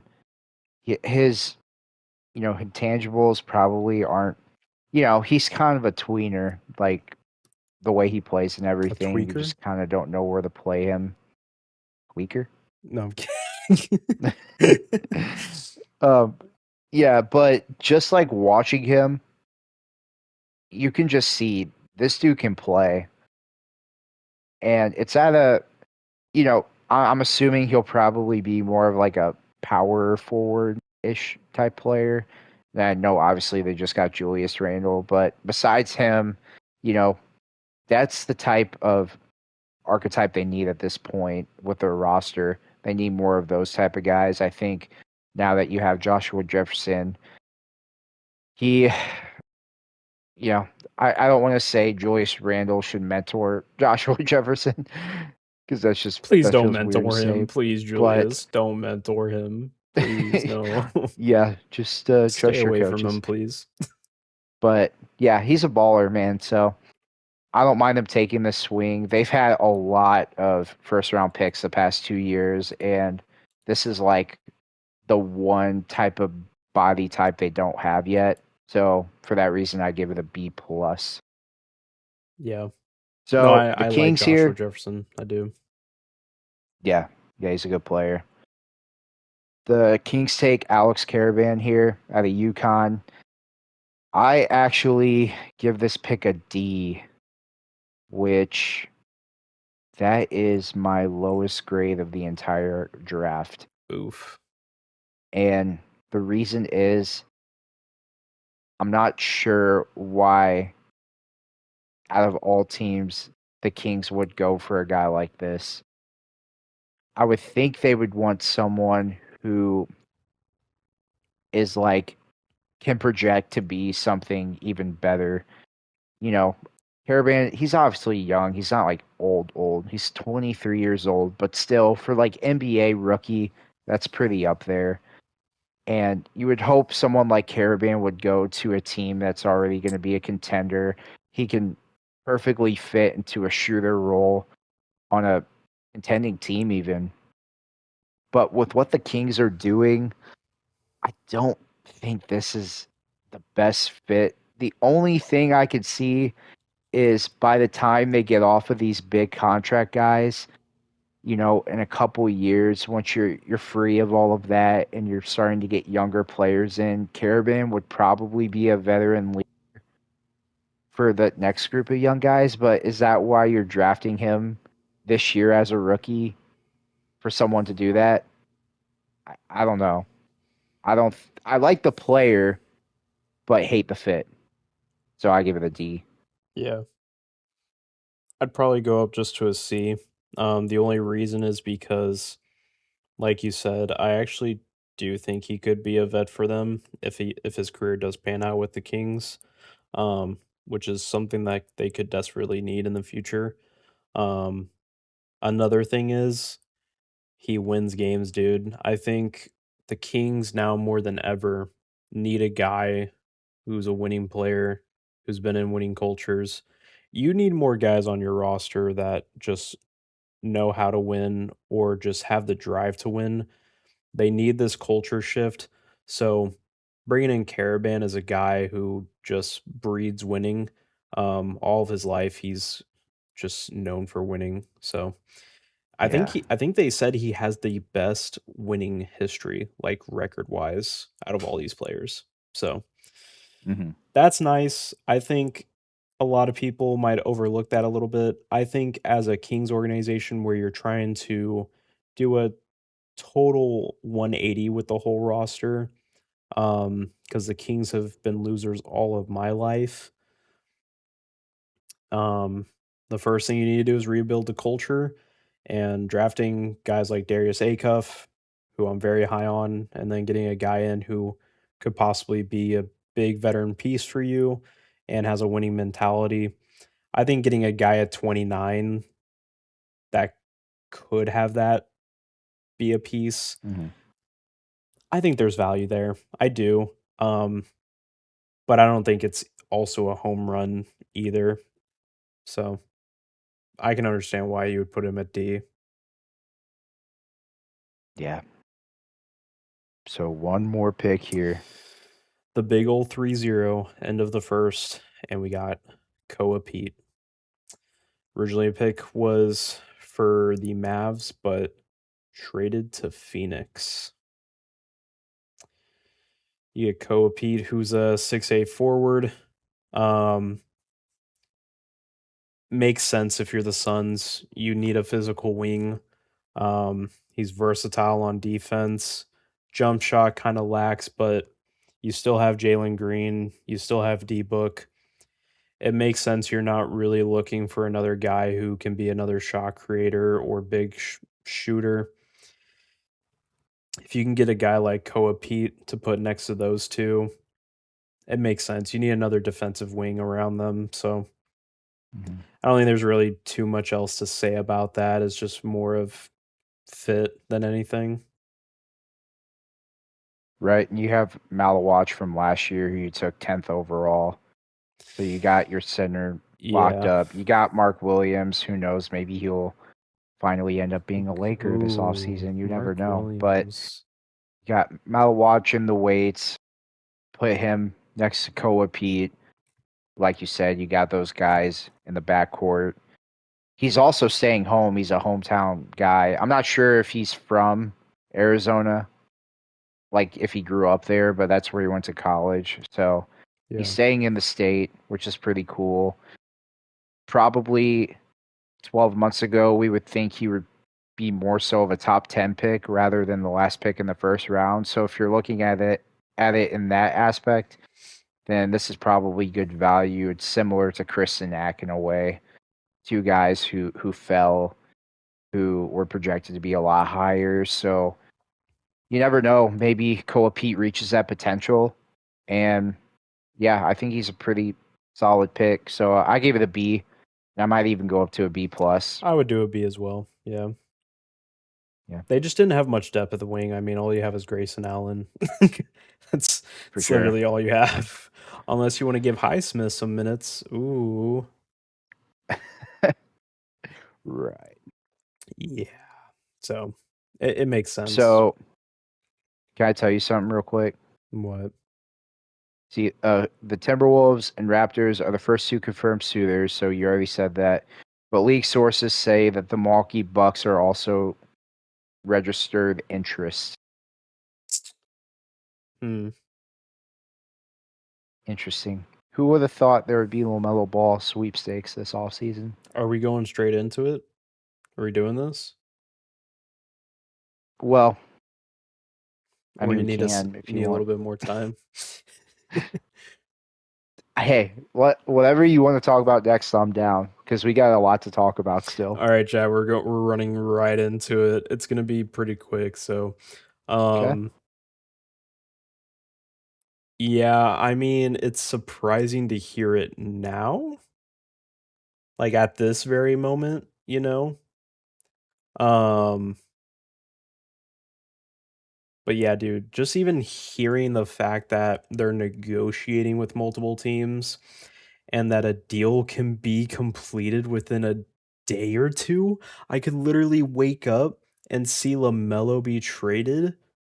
Like, the thing is, the Bucks, I don't think that makes sense. That's kind of weird. I don't know about Yeah. that. That's yeah, that doesn't make sense. We're gonna stick with the Timberwolves and Raptors. Um, Timberwolves and Raptors. I don't know, man. Who are we getting? Do you have any Well, so I ideas off even the saw top of your head? reports too that the Timberwolves want to find a way, whether that's a 3-team deal or adding more teams to where they can keep Gobert and Nas Reed. But obviously, it's going to be That's difficult not gonna happen. to Yeah. do a trade if you don't give up one of those. if you were to give up one of those, it would make sense that it would be Gobert, and I feel like that's someone the Hornets would really want. And so I feel like if you're the Timberwolves and you're willing to give up Gobert, then you're more than likely to get Lamelo plus, whatever for either side. But if those two are the main trade pieces, that makes sense. Three Kalkbrenner team would probably trade be makes in that sense. too. If it's Minnesota, you're probably giving up Lamelo and Kalkbrenner because they're gonna Yeah, I need guess it another just big. depends. I'm not sure who would have to give up more value at that point, to be honest. If the Hornets have to give more, or do the Timberwolves have to give more? Which makes me feel like it would probably be some sort of three-team trade Mm-hmm. because I don't know if it's going to be a perfect marriage between those two, but we'll see how that goes. That's exciting. And to be honest, like we'll even get to the Giannis stuff later, but this feels more exciting than the Giannis stuff. Just saying. Just because of how this came out of nowhere and it's new and it's fresh and no one expected this to come. So I don't know. How are you feeling as a Hornet fan with Lamelo potentially off the team? I mean, I thought it would happen, dude. I'm not really too surprised. Like this offseason you thought would happen or like just Oh, this eventually? offseason, I mean, there was a chance that it would move forward. I just didn't really know. I knew the Hornets were probably going to let it play out this season. Um,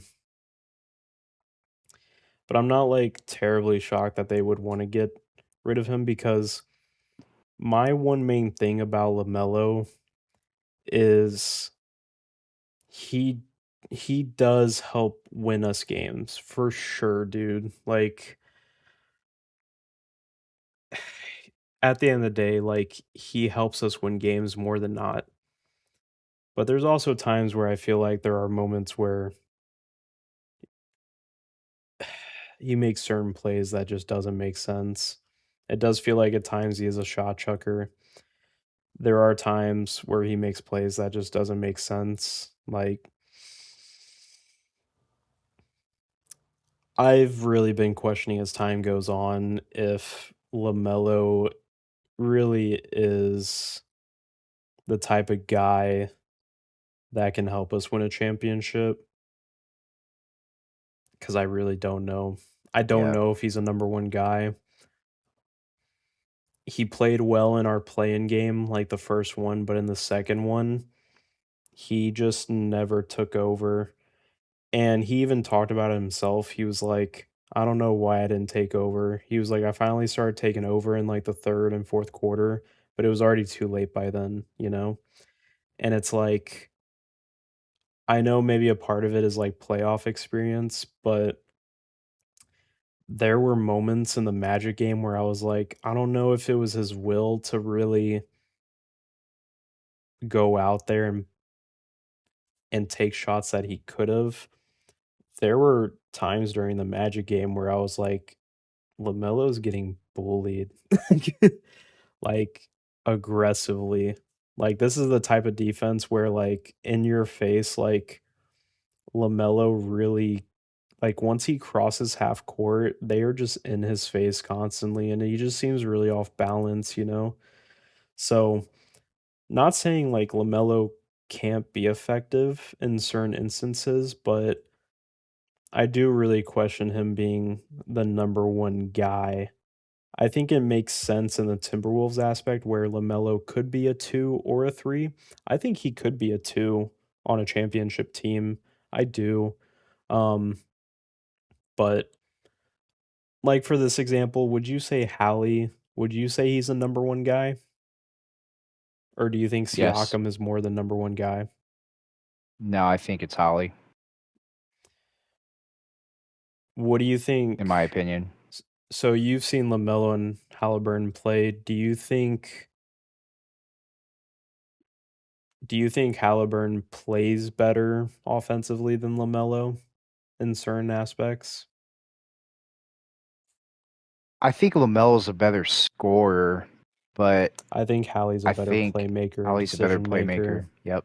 And Yep. Exactly. I think that's what makes Halliburton a number 1 option is And that also the other side to that is I don't think it's a big drop off from the scoring either. But Lamelo is better as a scorer. no, I don't think so either because if you compare them, they're pretty equally close in scoring. Um, Hmm. and I think Halliburton is actually better at driving to the basket. See, here's the thing. This is another thing. As Hornets fans and the organization, LaMelo has never been, still to this day, he has never developed a mid range shot, an effective one. And at times, he's not really a good driver of the basketball. His floater's really nice. That's really become really good. But when it just comes to like driving downhill, he's not really effective. Um, if you really think about it, his scoring is pretty one dimensional. Like it's either floater or three pointer. Hmm. And when you get to the playoffs, man, if all you have is the three pointer and a floater, and I'm guarding you, dude, I just play up on you on the 3-point line. And if you start to take me to the paint, all I have to do is just keep my hands up. And I know you're probably just going to go for the floater once we get close to the top of the free throw line. Because if you try to take a mid range shot, you're probably going to miss because he does not shoot well from mid range at all. So I rather force him to take a mid range shot more than anything. Yeah, definitely. And just like reading stuff, man. Rudy for Lamelo makes a lot of sense, bro. That You makes think so? sense. Even after drafting Yeah. Hans, because you put Hans Yeah. at power forward, right? Because Hans can shoot.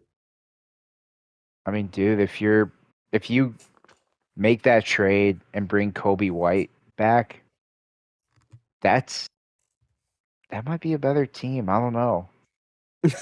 And you still have Brandon. You You still have still have Brandon. Khan. You have Khan, exactly.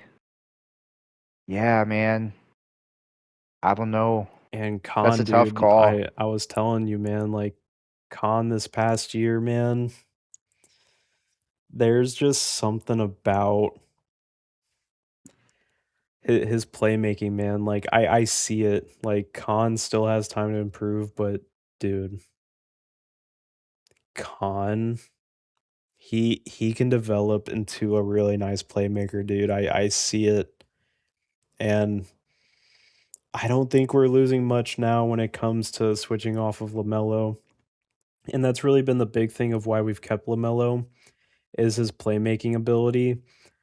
And I really do think even now with drafting, um, what's his face? Christian Anderson,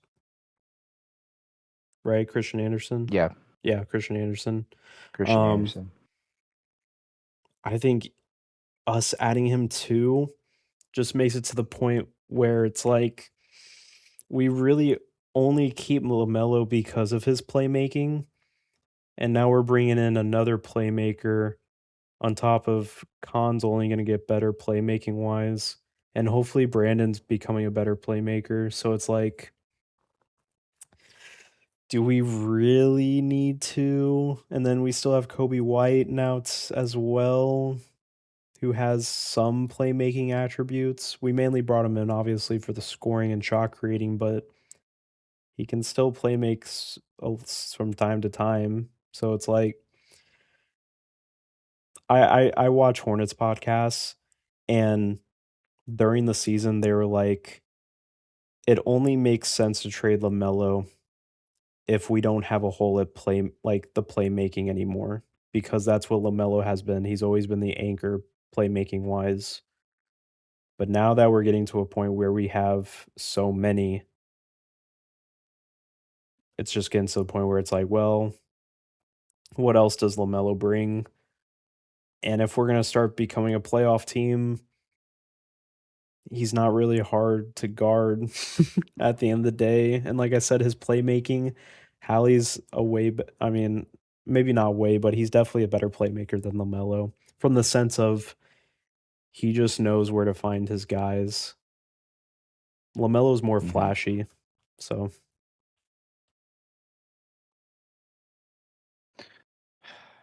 Yeah. Huh. Dude, it's gonna be so fun to see what's gonna happen. yeah, That 100%. really came out of nowhere. Yep.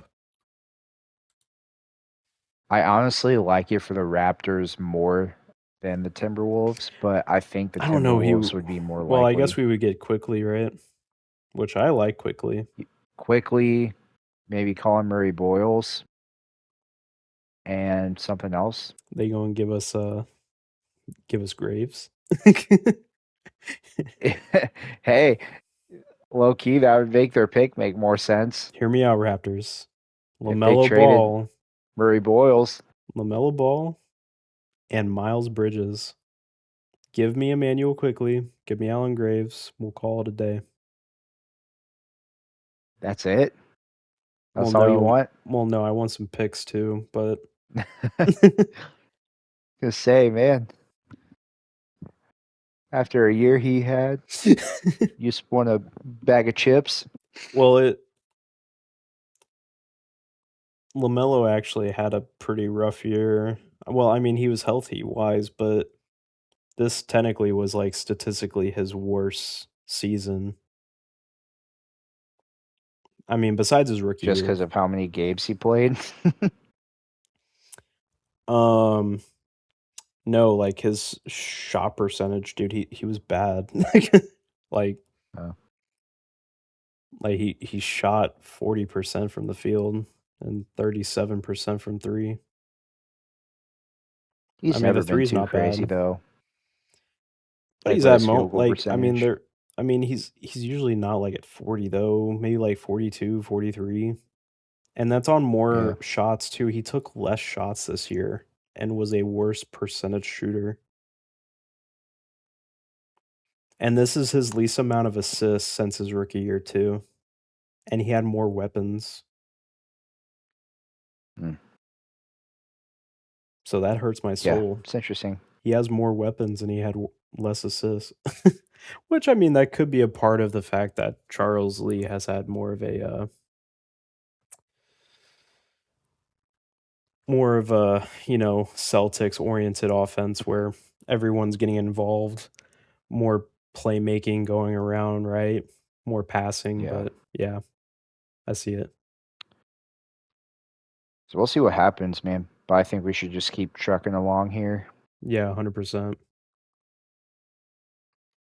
So let's talk about the Giannis trade, man.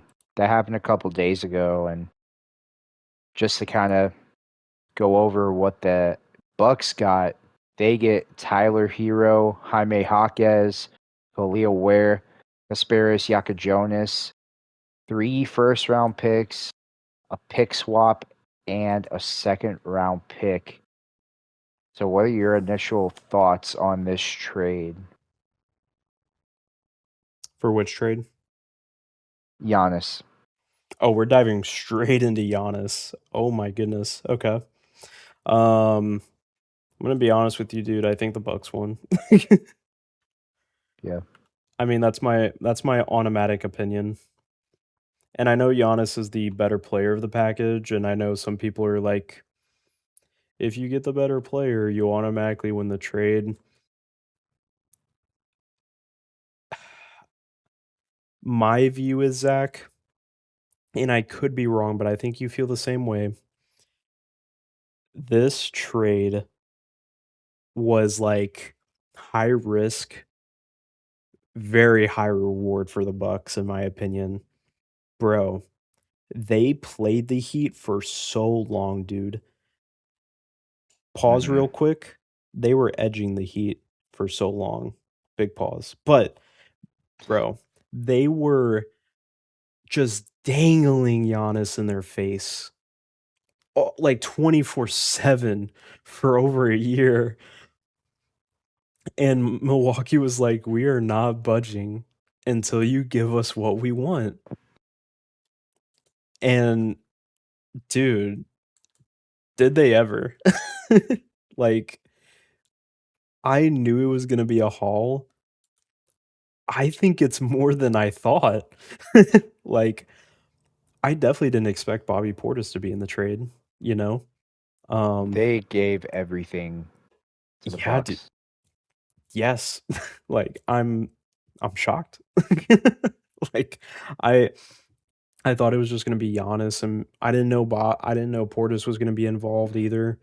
Um, dude, Tyler Hero. I knew Tyler Hero was gone, but you included Khalil Ware too? Yeah. That's crazy. And I Jonas too.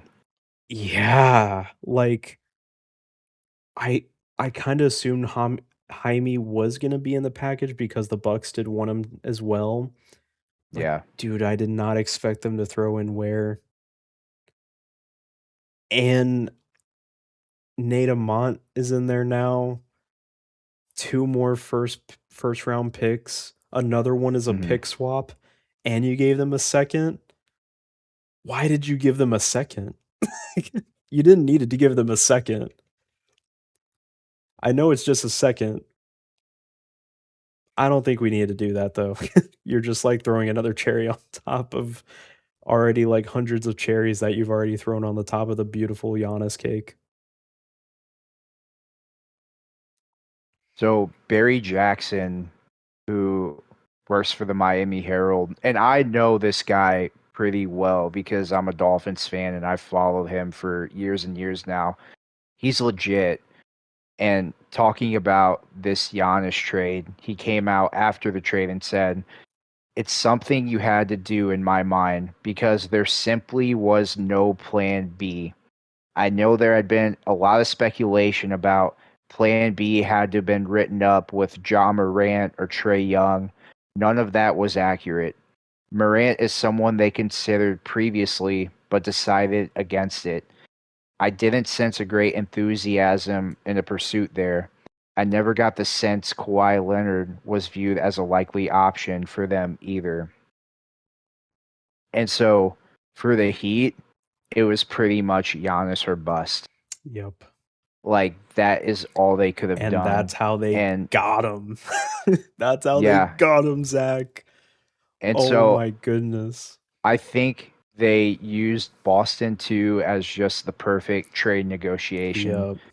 because they go to the Heat. This all comes out, and oh, Celtics are willing to trade Jaylen Brown plus more to the Heat Yep. or to the Bucks Mm-hmm. for Giannis.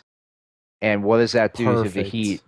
They have to be like, oh crap, we have to add this guy and these picks now because we can't have them go to the Celtics. What are we going to do after that?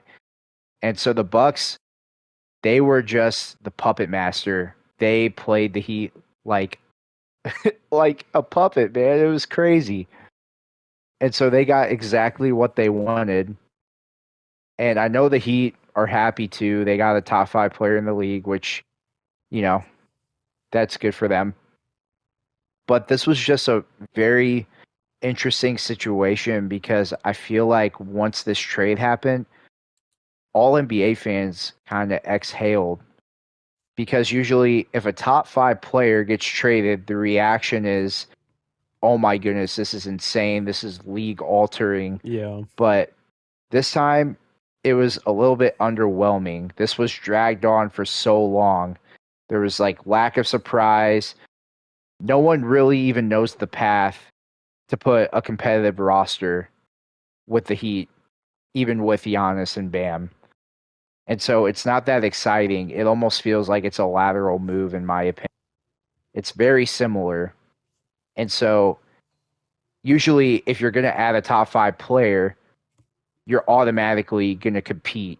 You're one of the 5 teams who are going to make the run for the championship. I'm not sure if, like, are we sure they're not going to still be a play-in team? No, they Like, probably I still will think they'll be. be a little better, but I'm not, like, comfortable saying they're not going to be a play-in team.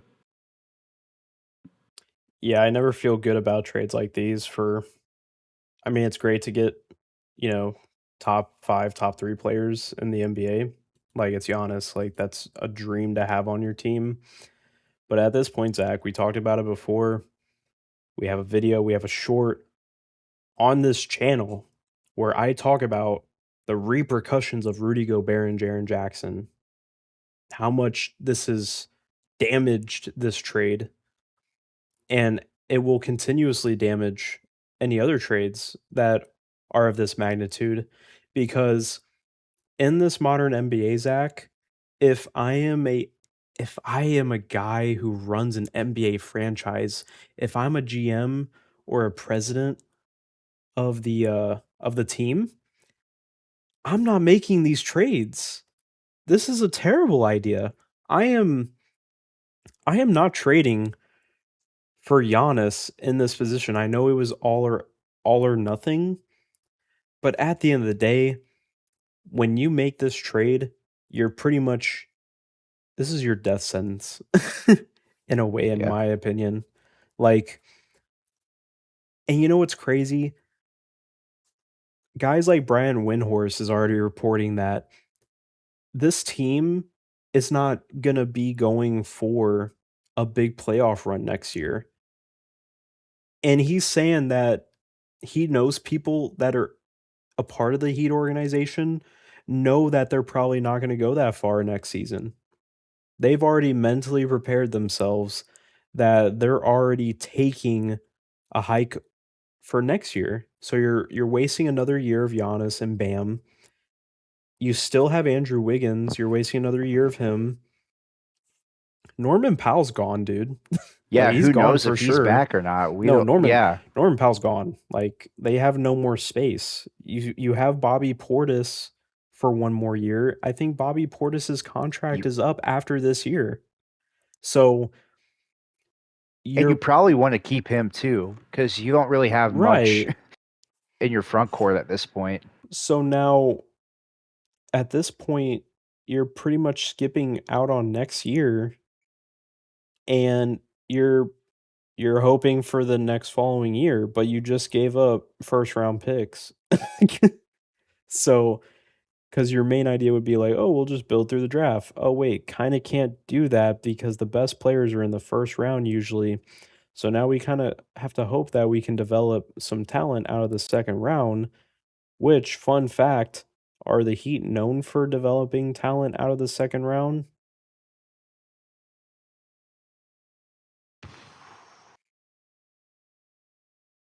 They I can mean, make they guys find work. guys. They can make Yeah, guys work, but not really develop, you know? So it's they'll be able to build a better team as time goes on. They'll get some guys in, but they're really just building the bench, dude. I mean, and you're just assuming they can keep Davion Mitchell and Andrew Wiggins. But here's my thing, dude. What is the shooting here? Where's the spacing? yes. I've even seen some people have an interesting take like Bam and Giannis sounds insane, but at the end of the day, is the spacing of Bam and Giannis actually going to be enough? Yeah, that's what I'm thinking too, because it's an absolute spacing nightmare. Where's Bam gonna stand when Giannis is driving full speed in the lane? Like Bam can I'm shoot not sure. threes, Who's but your he's shooters? Who are you throwing the ball out to? Bam can shoot a three, can, but like he's gonna shoot more threes this next season. I mean, he just had a year where he shot his most three pointers, but he shot 32%. Like he's not even knocked down. Like he shoots Can you threes. survive with Davion Mitchell and Andrew And Wiggins that's another hitting thing. 3-point Davion does shots all year? yeah, like Davion's not knocked down either. Like you don't have any No. knockdown shooters. So are you like praying that Duncan Robinson leaves the Pistons? Like I don't know. They're really gonna have to hope there's guys out there who are gonna take the vet minimum, come play, be a part of their team. But like you said, this is such a high risk move. You know, Giannis, he's not young. He's going into his 14th season. and has had a ton of calf injuries. Yeah. And so there's that side of it you have to think about. But it's just not Bam is younger realistic than that this roster Giannis. can go far. Yeah, Bam's younger than Giannis. It just there's not many teams that Giannis could have went to that would take them to championship level. Like I think if he went to the Thunder, of course, if he went, I think he would have made the Celtics better. Obviously, the Spurs. There's teams out there, but the Heat were not on that list to me. And Yeah. there's not much room for them to make that list. And so it's interesting. The Celtics, they tried to get in the sweepstakes. They offered Jaylen Brown and 2 first-round picks. So fun fact, Jimmy Haslam, he's also the owner of the Cleveland Browns. And so sources said that Jimmy Haslam was the driving force in taking the Heat deal for Giannis over Boston's offer. Haslam didn't want to risk Jaylen Brown wanting out of Milwaukee in a year after dealing with Giannis and then also dealing with Myles Garrett with their trade demands. Haslam wanted certainty, and the Miami deal provided more of that with more total assets in return to Milwaukee. Yeah. So I mean, the Bucks, man, good for them.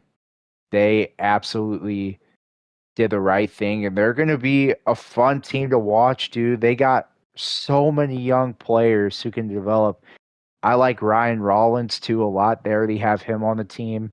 They added all the Heats, basically the whole Heat team. And then you come into the draft, Nathan Met and Braden Burries. So, and they'll have first round picks, and with the new draft lottery, I could totally see the Heat in the next couple years between that 4 and 10. And so who knows? Maybe the Bucks will jump Well, up and get that yeah, first overall. So that's yeah, true. the Heat really sold themselves for this.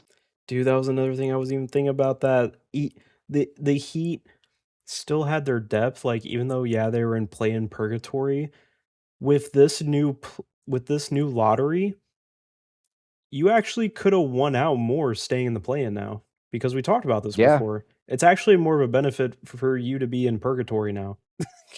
Yep.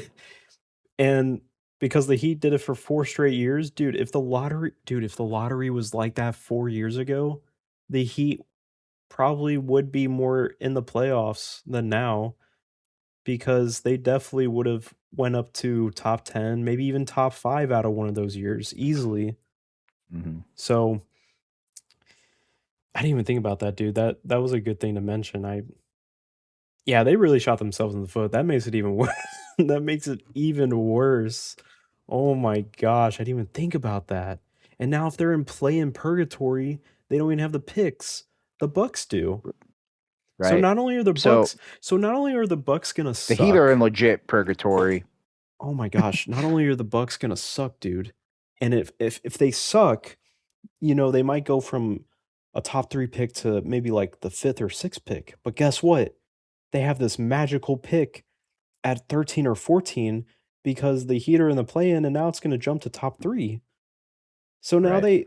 they have a chance at having 2 top 5 picks, and maybe even at least 2 top 10. The Bucks are cooking, chat. Yeah. Oh my It goodness. Bucks did so well. And so obviously me and Josh aren't super high on what the Heat did, but to be a little more optimistic, like if things go right, you still get a top 5, top 3 player in the league on your team. Like it's hard to in a vacuum lose in that sense. You just got an incredible player in an Eastern Conference, which is pretty much wide open. So there's that going for the Heat. They have a decent ish starting lineup. You have Andrew Wiggins still. You have Davion Mitchell. The Powell thing. I don't know what they're going to do about that. But obviously, there's still a lot more work to be done with this Heat roster. They don't have too many resources anymore to do anything, so they Yeah. better hope they really tackle the margins and get some guys who can contribute and hopefully get some guys who are willing to take vet minimums. So it's Miami too. So there's always going to be, I'm sure, a line of guys who are willing to do something like that. But we've seen teams build their benches like that before, and most of the time it doesn't really pan out, but maybe it'll be different. So that's about all I have on this. Yeah, pretty simple. It's more of a wait and see with Miami to see what kind of moves they can make, but they're really limiting themselves, and Hmm. I don't like that. My perspective is Pat Riley is still living in the early 2000s where you can just trade for a big star and be okay. It's kind of Yep. just not how it works anymore because there's just a lot more talent in this league, and you win with depth. If not depth, you win with the best five. And what we saw in the finals was best well around built team in the Spurs with how much depth they had and bench help. And then the Knicks were just so stacked. They had the best starting five in the league easily, but that's because of the Hmm. amount of money they spent. So it's literally if you don't have the best starting five in the league, or if you don't have a really deep team, you're not making it to the finals. So it's more than just having a top five player anymore at this point, unless you're like a Victor Wembanyama and you're the best player in the league. And that's a little bit different. For sure. Yeah, so that's the honest trade. And let us know in the comments what you guys think about this and who won this trade. But let's jump to the Julius Randle trade. So, real quick, I'll just say it was a 3-team trade. Minnesota gets pick 33, which ended up being Isaiah Evans out of Duke. The Bulls get Nick Claxton basically for free. All they do is absorb the contract. So Yep. good for them. And then the Nets get obviously Julius Randle, and they got the 28th pick, which ended up being Joshua Jefferson. What is your reaction to this trade? I kind of already said it before. Bulls, I don't know what you're doing, but I love what I see.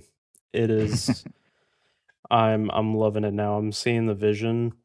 I didn't really care about the Josh Giddey pickup because I think they're pretty high on Josh Giddey for what he is. Still not really good shooter, but he's a good playmaker. And like I don't think Josh Giddey's ever going to be your best player, but dude, I love Matas Buzelis. I like him a lot, especially what I was seeing from him in the second half of last season. He could be a shot creator, dude. He could be a really good scorer for them. And then you just add on Nick Claxton, dude, who I love Nick Claxton. I was really hoping the Hornets were going to go for him. He was in rumors for going to the Hornets. It is what it is, but the Bulls got a good one. And then, dude, if Caleb Wilson like comes out, like there's a world where you have Caleb Wilson and Matas who are both your main scorers, like those are your one and two guys, and then you still have Josh Giddey, who you have your solidified point guard and you have a solidified big. Like at this point, dude, they just need someone now at shooting guard who can play defense because Josh Giddey's bad at defense, and then they just need to finish the rest of the bench now. Like, Hmm. and that's assuming Buzelis and Caleb Wilson will pan out to what they can be potentially. But dude, if they do, like Chicago, they can be a problem for sure. And then the Nets Yeah, getting Julius Randle, I mean, salary dump. basically. Yeah. Yeah, they just Timberwolves traded up salary and got dump. Yeah. Julius Randle. So Yeah, they're taking makes on two of sense. those guys now. Michael Porter. Hey, Michael Porter had a good year last year. So He did. maybe Julius Randle can do something MIZ, as well. baby. But that's right, ZOU. Shout out to Michael Porter. Yeah, I like the pick for The pick up for the Bulls with Claxton is making 23 this year, 21 mil next year. He's a center that they desperately needed, someone who can defend, and their defense is going to be pretty nice, even with the draft. Like their front court, they got Claxton, Wilson, and who they draft 15th? Dalen Twain. Mm-hmm. Yeah, so all defensive minded guys. Yep. You got Josh Giddey, who's not the best defender, but you got guys But behind that's why him it to makes help sense. cover. You add more So it does make defense. Yep. sense. There honestly not many great centers on the market. So for getting him for basically free, that's amazing by the Bulls. And I'm Yeah. sure there's a lot of other You'd even teams, have to give up a Lakers, who would you'd want even have to give Claxton. up a first. You'd even have to give up a first. No, they just took on the contract. So I know. it was good for them. For the Timberwolves, obviously, this was a salary dump. They're trying to revamp their roster, change it up to see what they can do in the Western Conference. In the back of my This did mind, create though. a $33 million TPE, um, which a lot of people thought like they could get Ja through this, and I looked it up and they can't. They can't get Ja using the TPE Oh, once they made the because Ja trade for makes Julius more. Randle, that came off the table. There was a report saying that they're not going after Ja Moran after making that trade. So that's off the table, which now that this Lamelo stuff comes up, that is interesting. Because would Lamelo fit in the TPE? I don't Lamelo know. How makes much does more. Lamelo make? He makes more than that. He makes more. Yeah. He makes the most on our team, Zach, which is crazy. I mean, that's why it makes sense. It would kind of have to be Rudy Gobert because of the amount of money he makes. He makes like 40 million a season. Yeah, Rudy Gobert makes sense. But so this gives the Timberwolves a lot more flexibility. Obviously, we didn't even talk about Ayo Dosunmu too. He signed a big deal, 5 year, $112 million. Honestly, it wasn't even that bad though. Like 5 years, 120, like 112 No, good million contract. for him. Yeah, Yeah, I mean, all day. locking him up for 5 years, like for 112 for a solidified guard. Like, dude, yeah, why not? And he's playoff certified too. That Yep, man he's absolutely cooked. certified. And that's who you want to pay. Who cares what they do in the regular season? If you got playoff performers, those are the guys you want on your team. And he Hmm. obviously proved that. He had a 43-point game out of nowhere. And he played so good. So Yeah, it was unfortunate he got injured though, but it was a great move to lock him down for that long. But, they still need another ball handler to put next to Ant.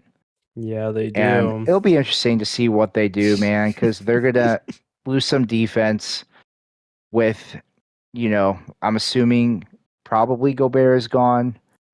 We shall see. Well, But here's the thing: they Gobert's been really in a lot want of another talks. playmaker, Gobert's been in a lot of talks, dude. I mean, there was just several days ago where we talked about Derek White being traded for Rudy Gobert.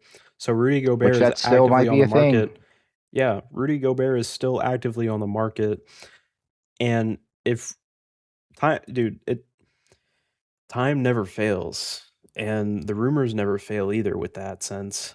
And a part of that is if you keep hearing a certain name that keeps coming up in certain deals over and over again, there's like, dude, it's obvious. Like, he's getting traded. It's just only when is that happening? Like Gobert keeps Hmm. coming up, bro. That means he's getting shipped. He's being mentioned multiple times. So there's I wouldn't be surprised if he's gone. I just wouldn't. Yeah. So Timberwolves have a lot they could do, a lot of different directions, and it's hard for us to even predict what they're going to do because I don't think anyone really knows. But they have some flexibility to do so. I'm pretty sure all we do know with his Nas Reed season, the man is finally going to be in the starting lineup, I would assume. So that's good for him. After all these years, baby. After all these years. Trading Rudy though does make them younger. Like if the Lamelo trade does happen, dude, the Timberwolves become way more younger. It's kind of crazy too. Both of them in the same draft class, him and Ant on the Yeah, same team. very That's weird. pretty fun. But the average age would be like around 25, 26 in that starting lineup. Yeah, man. I mean, you got a lot of young pieces. You got Ao, who just signed that big contract. He's still pretty young. And Jaden McDaniels, Nas Reed. You know, you got Terrence Shannon, who's in the rotation. So there's some ballers there. Yeah. It's unfortunate that DiVincenzo's hurt. I know he's like probably late 20s, I'm assuming, early 30s. But I think yeah, he would have been a DiVincenzo nice piece for is them. about 30 now. He's 29. Turns Yeah. 30 after he turns 30 next season, so and hopefully that injury didn't hurt him either. Because I love Yeah. DiVincenzo. I love him so much. Good, Yeah. man. We go into another Yeah. trade, Zach? Let's do it. Okay. Are we going to talk about the one that happened tonight? Well, I guess we kind of mentioned Isaiah Stewart a little bit. I guess we can kind of go hand in hand in this. I guess we could do Isaiah Stewart and then just kind of lead into Austin Reeves a little bit.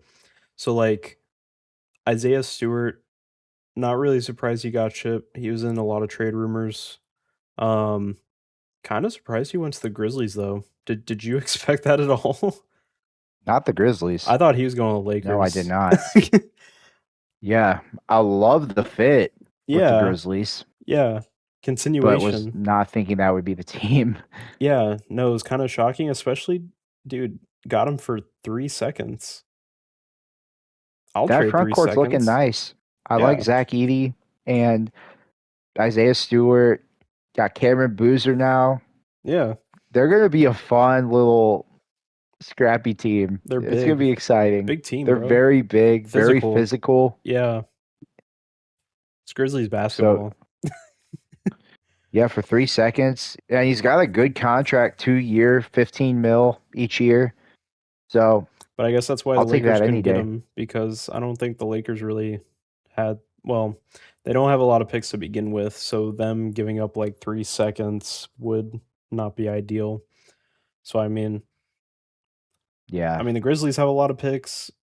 It makes sense why you would give up 3 seconds for Isaiah Stewart if you feel like you need a guy like that, which, hey man, more power to the Grizzlies. What I thought was interesting was going into the Austin Reeves extension. Now, it was reported that he hasn't signed the papers yet. It's an intention. The reason that is because if Austin Reeves signs right now, they would actually lose more money. So Austin Reeves is going to be the last player the Lakers sign after free agency is done. And it's mainly because they will have an extra $20 million to spend in free agency. Yep. They have the cap hold. Yep. And that's barring they don't make any other moves with certain players I strongly do not like that they have. So potentially the Lakers, if they do make more moves, like get rid of DeAndre Ayton, for example. I mean, you would have to trade him, right? Because doesn't he have a player option? Yes, you have to get rid of. I'm assuming he'd opt into that. You have to get rid of Ayton. You got to get rid of Jared Vanderbilt. Dalton Connect is probably gone as well. You just have guys that did not bring any value to the roster at all. Hardly any, if any. Just not valuable to the Lakers at all anymore. So, I mean, if they're able to come off of some of those contracts as well, making trades or any sign-in trades, they could free up another 20 million off the books. If they're actually able to do that, they'll have 40 million, which would be really nice. That's really what they need because we talked about this before, Zach. Committing this big contract to Austin Reeves, which was a little discounted. Stay with me, Zach. Oh, I'm here. I heard you yawning. I'm just Oh, messing. I'm But sorry. but Austin Reeves, like we both knew if you're making this big commitment, you're not gonna have much money to spare. In this off season, you you gotta make these moves, man. You can't keep Aiden, you can't keep Vando, you can't keep the rest of these guys, man. Gotta get them off the books. At most, the Lakers could clear about like 30 mil off the bench if they are able to get rid of all these guys that just don't bring any value to the roster. I mean, they have a chance to clear up to 40 or 50 million at most. So that could get you Yeah. some guys, dude. That can get you to where you can re-sign Rui and get some other guys that are interesting. They need a big man desperately. I've seen rumors that they're going after Jared Allen. So that's interesting. We'll talk um about that more and more later. yeah, I didn't say who was on the other side. Yeah, exactly. um but yeah, dude, I don't want to say it's a no-brainer to not bring back Austin Reeves, but I will tell you, I'm happy for Austin Reeves. I know we got a little bit of a backlash from Laker fans. It was kind of hit or miss. Not as bad as Jazz fans because turns out Utah's pretty toxic. But Laker fans, they were actually the least toxic of the bunch somehow, some way. But Shocking. but hit or miss wise, like I am happy for Austin Reeves. Dude, he's the highest paying undrafted like player ever in NBA Crazy. history. That's awesome. Congratulations to him, man. He played for it. He deserves it. I just feel bad because now that he's a max contract player, he gets paid to be the number 2 option behind Luka. So if people felt like I was being too harsh on him before, I really wasn't. I was just more preparing myself, Zach, and everybody in the NBA for the fact that if he doesn't show up as a second option, it's not going to be good. It's not going to be a good look. He's getting paid second option money. He is a max player. If you do not show up, we're going to have some problems. So I'm not wishing on the man's downfall. I'm just saying he's going to be in convos that you probably never expected Austin Reeves to ever be in conversations for. So he's gotten better every year. There's hopes that he keeps getting better every single year moving forward as he always has. So I hope he comes out and plays better compared to this past season. And if they get to the playoffs, I hope he plays really well. But regardless, happy for the guy. Hope he plays well. Please don't give me a reason to come on here and trash your play in the playoffs again. I'm happy for him too. And, the market is the market. And so what he got paid is whatever. However, I do think it is very, very risky because you're kind of at the point where there's a lot of pressure on the Lakers now because you have to build a roster for this season. You And have to next do season, whatever it takes to improve now because once next year hits, like, this is a massive contract. This is, if you just put aside what the market is, this is an overpay. Someone who's Austin Reeve caliber should not be getting paid this much money, but that's just how it is. That's the business of the NBA. and it's mainly because he hasn't shown any reason for me to believe he is a second option. No. You're pretty much signing him betting that he will become that, which is fine, Yeah. but this is more risk than anything for sure. What's very scary is I'm afraid that the Lakers don't do enough to improve this roster. And even if you run this roster back, where is that going to get you? And by the time you get to next year, 2 years, 3 years down the road, you're kind of in trouble if you're not improving it this very offseason. So I expect the Lakers to make some sort of move to get some sort of big time center in. They have to. Like, that's the only way that this team could actually improve. And this Yeah. has the making of potentially becoming a negative asset if things go wrong. Because no one is going to trade for this contract if Austin Reeves does nothing. So, and even in the event where you have to think about trading him, it's probably not going well anyway. So that's kind Yep. of out of the question. And the worst part I think about this contract is he has a $51 million player option the last Yeah. year, hmm which is just absolutely brutal. So And did they you see really the had a choice. reports? Did you see the reports of why they might have also jumped on this contract too? Pistons. Yep. hmm Yeah. Yep. Yeah, man. Which I'm curious with the Pistons if they're potentially a Norman Powell team.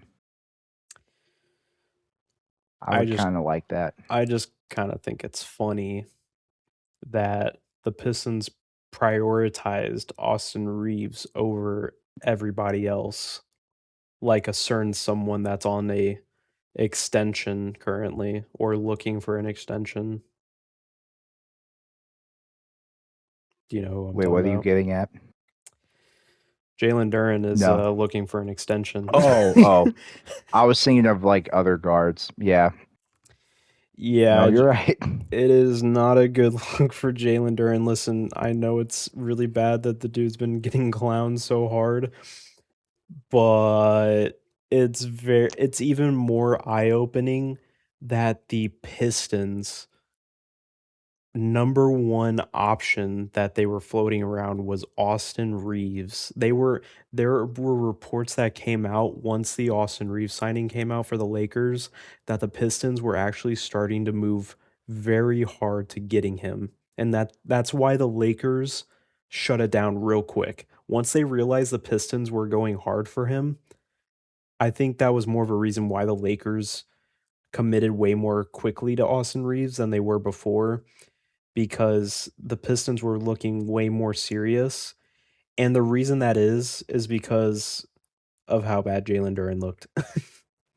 They Yeah. were about to Teams are give Austin Reeves so much money, and then, dude, Jalen Duren, they wouldn't have been able to give him his extension, like his bigger extension. So I don't even know what they're going to do about that now. mhm, And then they got rid of Isaiah Stewart, so it's getting even more interesting.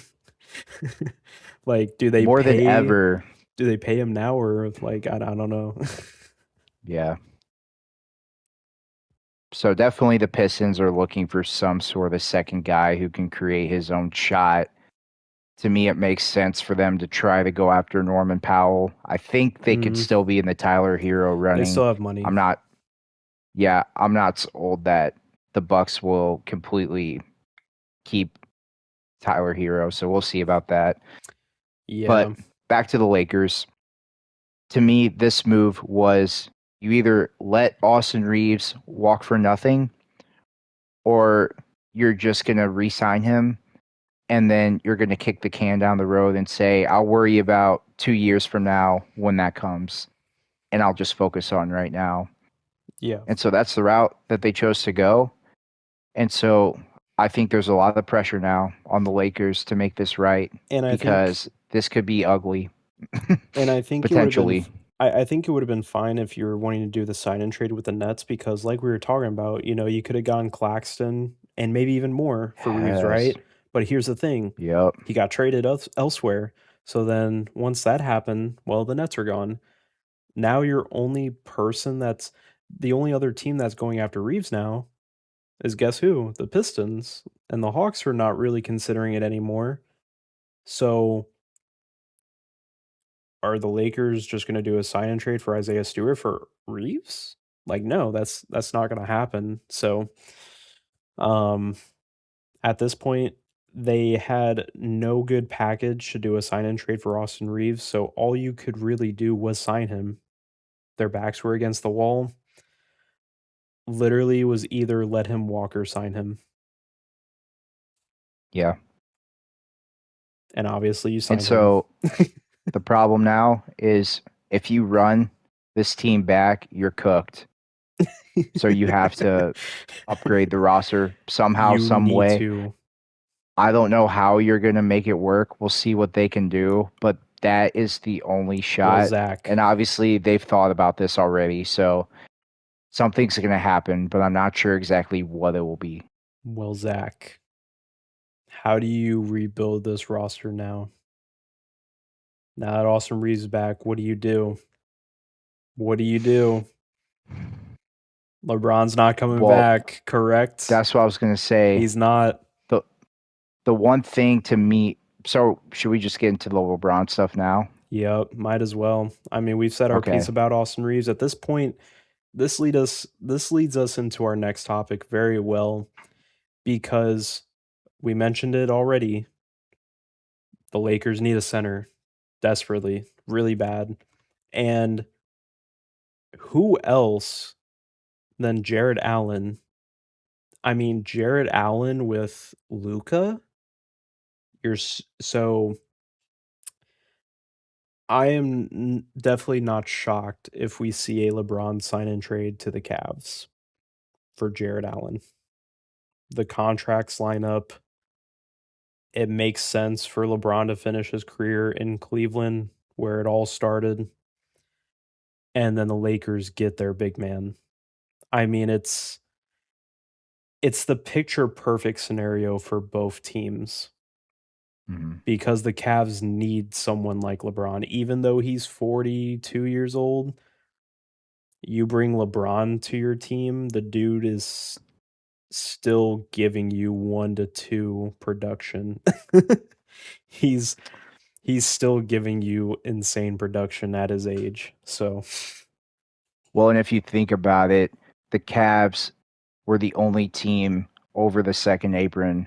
And you've already seen throughout the draft that they were doing everything they possibly could to cut the margins as much as possible, even trading the first round pick to get out of the first round to save as much money as they can.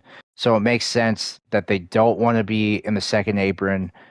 And if they could get LeBron, like that makes total sense to me. My only pushback to that idea would be why would LeBron want to do a sign and trade? Why would he not just leave? Because he could just leave. yeah. He doesn't need to do that. He doesn't owe the Lakers any favors. Mhm. So, if he wants to go to the Cavs, he can go to the Cavs. Obviously, he's probably not going to go for a minimum or something Well, that's stupid, the but thing. Well, my thing is if I'm the Lakers, I go LeBron, I'm like, "Hey, you don't want to sign the minimum obviously. If you still want to make the same money, the only way you're going to make the same money is if you go to the Cavs because if you go to the Warriors, you're not going to make the same money. We're not trading for Jimmy Butler." Like we're not doing mhm. that. So, if you still want the best of both worlds where you still make your money and everything, well, then go to Cleveland, you know? Yeah. And Hmm. LeBron isn't a player option, by the way.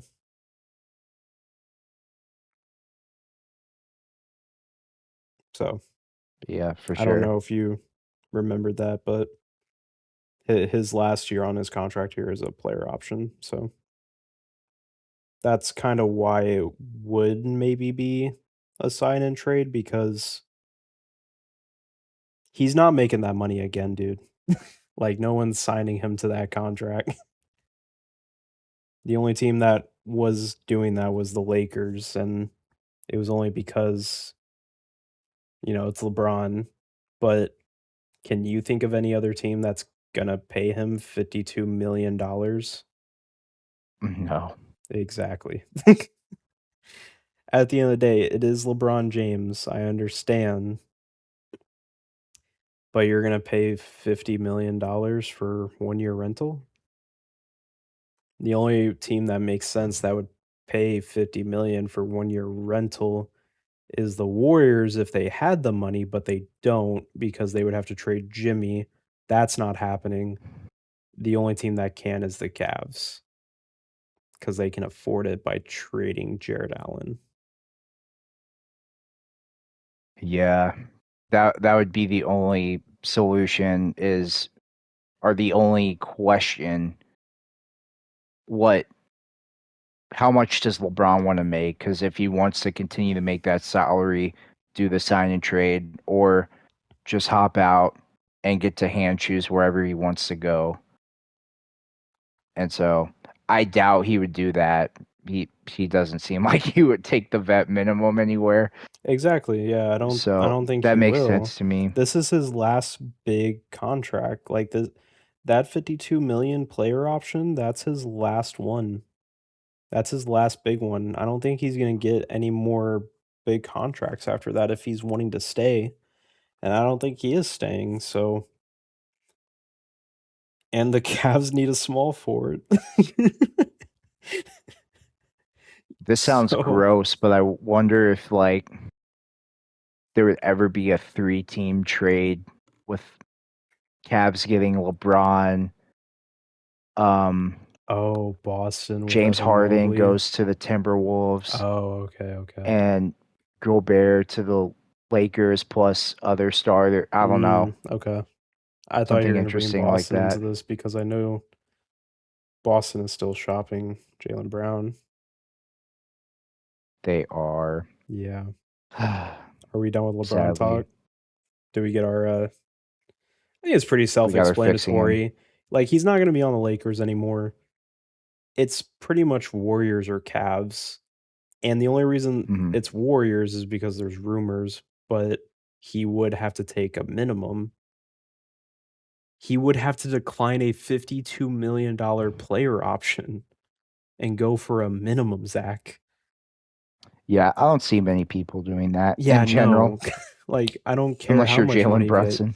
Yeah, like, and bro was just wanting to win a championship. Like, we're talking about LeBron James, who has 4 championships. He's done everything that he's wanted. Yeah, I'm taking my last contract. Yeah. So, but yeah, Jaylen Brown, not shocked. I told you, dude, repercussions. Yeah, I mean, this kind of felt like the last straw, just in general. If it wasn't going to work, then this has been every offseason basically for years. Is where's Jaylen Brown going next? And so once this actually came out, I even watched last night the Brad Stevens press conference, and basically all the questions were about the relationship with Jaylen Brown. And, Ooh. like Brad's a professional, so he's very good at dodging questions, but he tried to reiterate that he's very committed to Jaylen Brown if he wants to be there, and that If he they wants to be are there. always upfront Yeah. with, conversations. Like Jaylen knew he was in the Giannis sweepstakes, obviously. Yeah. And so there's open communication there. But this morning, there was a report the Boston Celtics are reportedly looking for a big man and are willing to trade Jaylen Brown to acquire one. Boston continued to discuss Brown trades on Tuesday. Two sources familiar with the talks tell Sports Illustrated. Many of the conversations were initiated by rival teams, sources say. Some were brokered by the Celtics. They are hunting a big man, says a rival executive, and they are willing to trade Brown to get it. And there's been one guy who's been rumored to come to Boston, and that's been Evan Mobley, Hmm. which that would be pretty fascinating. And I'm like really curious if there would be some sort of 3-team deal that would send either Jaylen or Derek White, one of them to the Pelicans, one to the Cavs, for Trey Murphy and Evan Mobley. Yeah.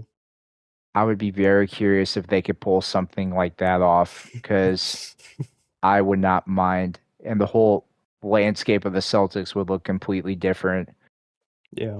But considering the circumstances of where we're at, with the unknown of what Derek White will be if he'll ever go back to his form from 2-3 years ago, and then also Jaylen Brown obviously being frustrated by always being in trade talks and wanting his own team, that would be a good start, I think, to the new era of the Celtics. Now, what happens, I'm not sure. Rudy Gobert is going to be in those talks, but it's pretty clear the Celtics want to improve their front court depth, especially after seeing that playoff game with one leg Joel Embiid just absolutely terrorizing them. Yeah.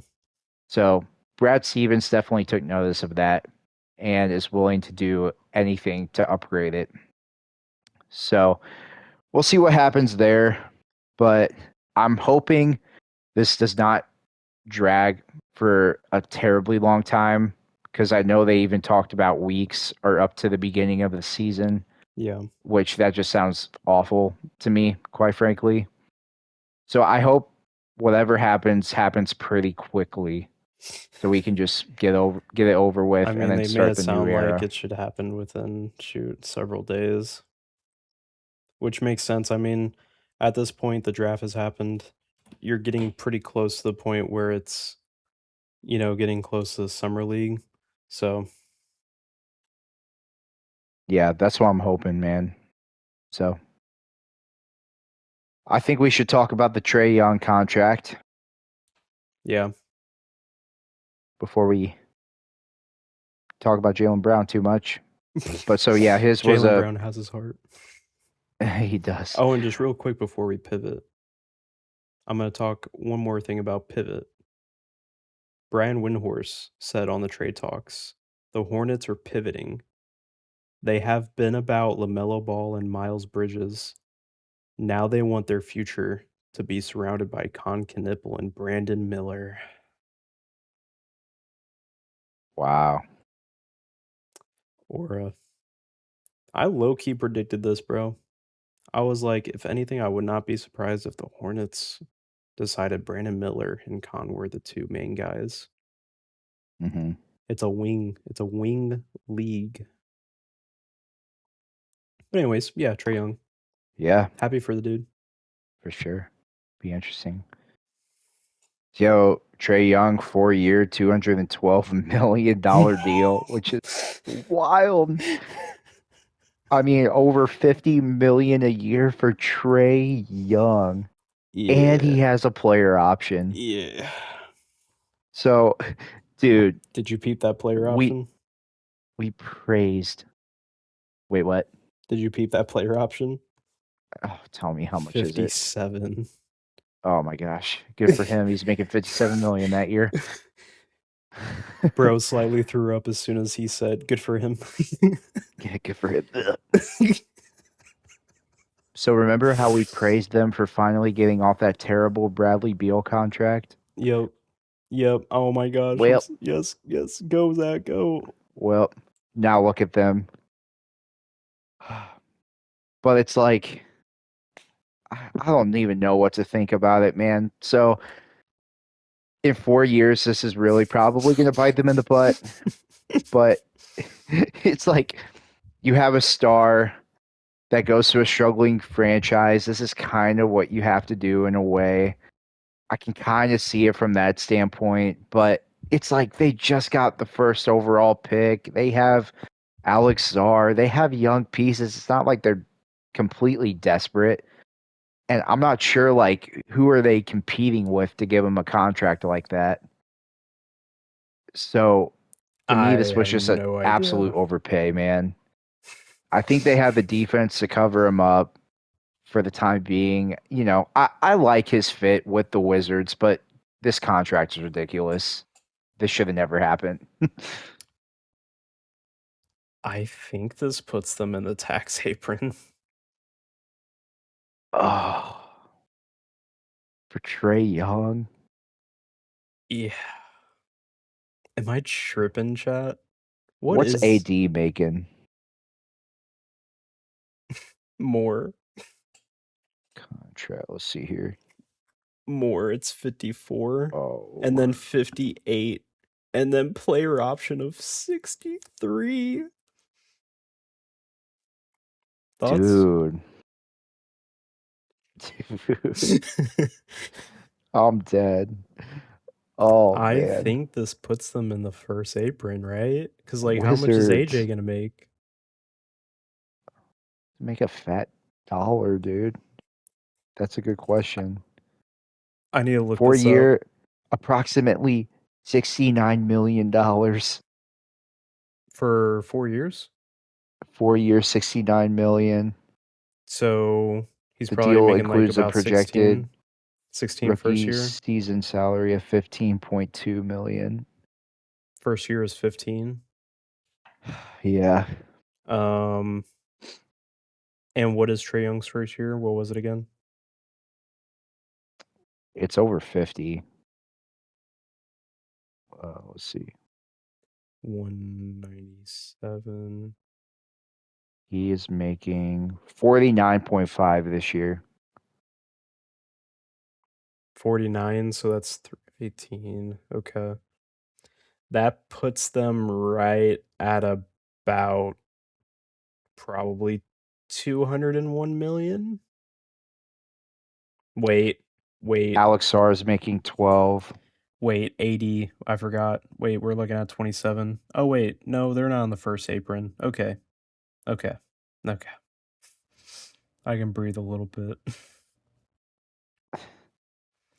But D'Angelo Russell's making 5 somehow. yeah, Oh my I goodness. guess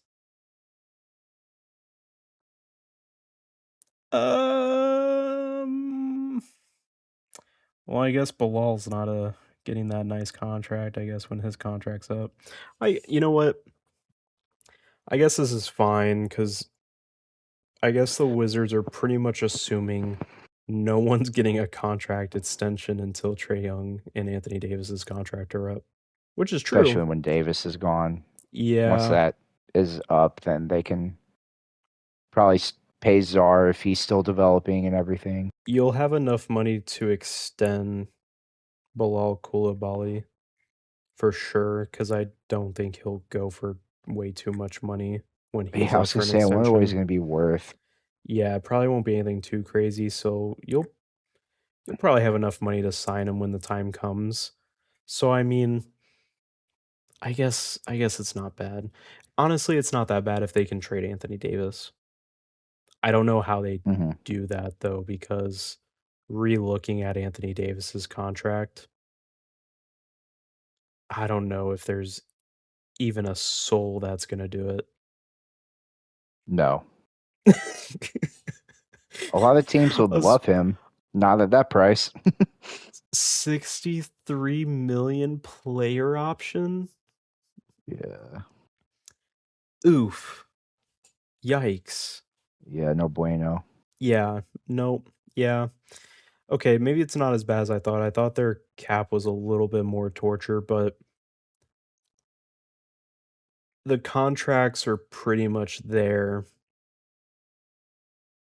until it's time to re-sign Czar and Trey Johnson, and then AJ is going to be up for an extension after those guys, and Keyshawn George as well. So they don't really have a lot of extensions until AD's contract is up, which that's going to be $63 million freed up to re-sign players. So Hmm. I think they'll have enough money to re-sign players. So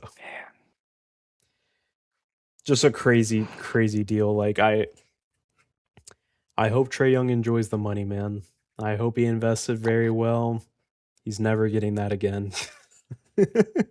No, Good Yeah. for him for getting this contract. Yeah. I'm I glad do he could like be how with they're constructed, Washington. though. Like, if you just take away the contracts in general, Yeah. I like their team, It makes sense but though. Like the Trae Young and Anthony Davis are the filler because at the end of the day, there is a rule where you have to pay players. Like you have to.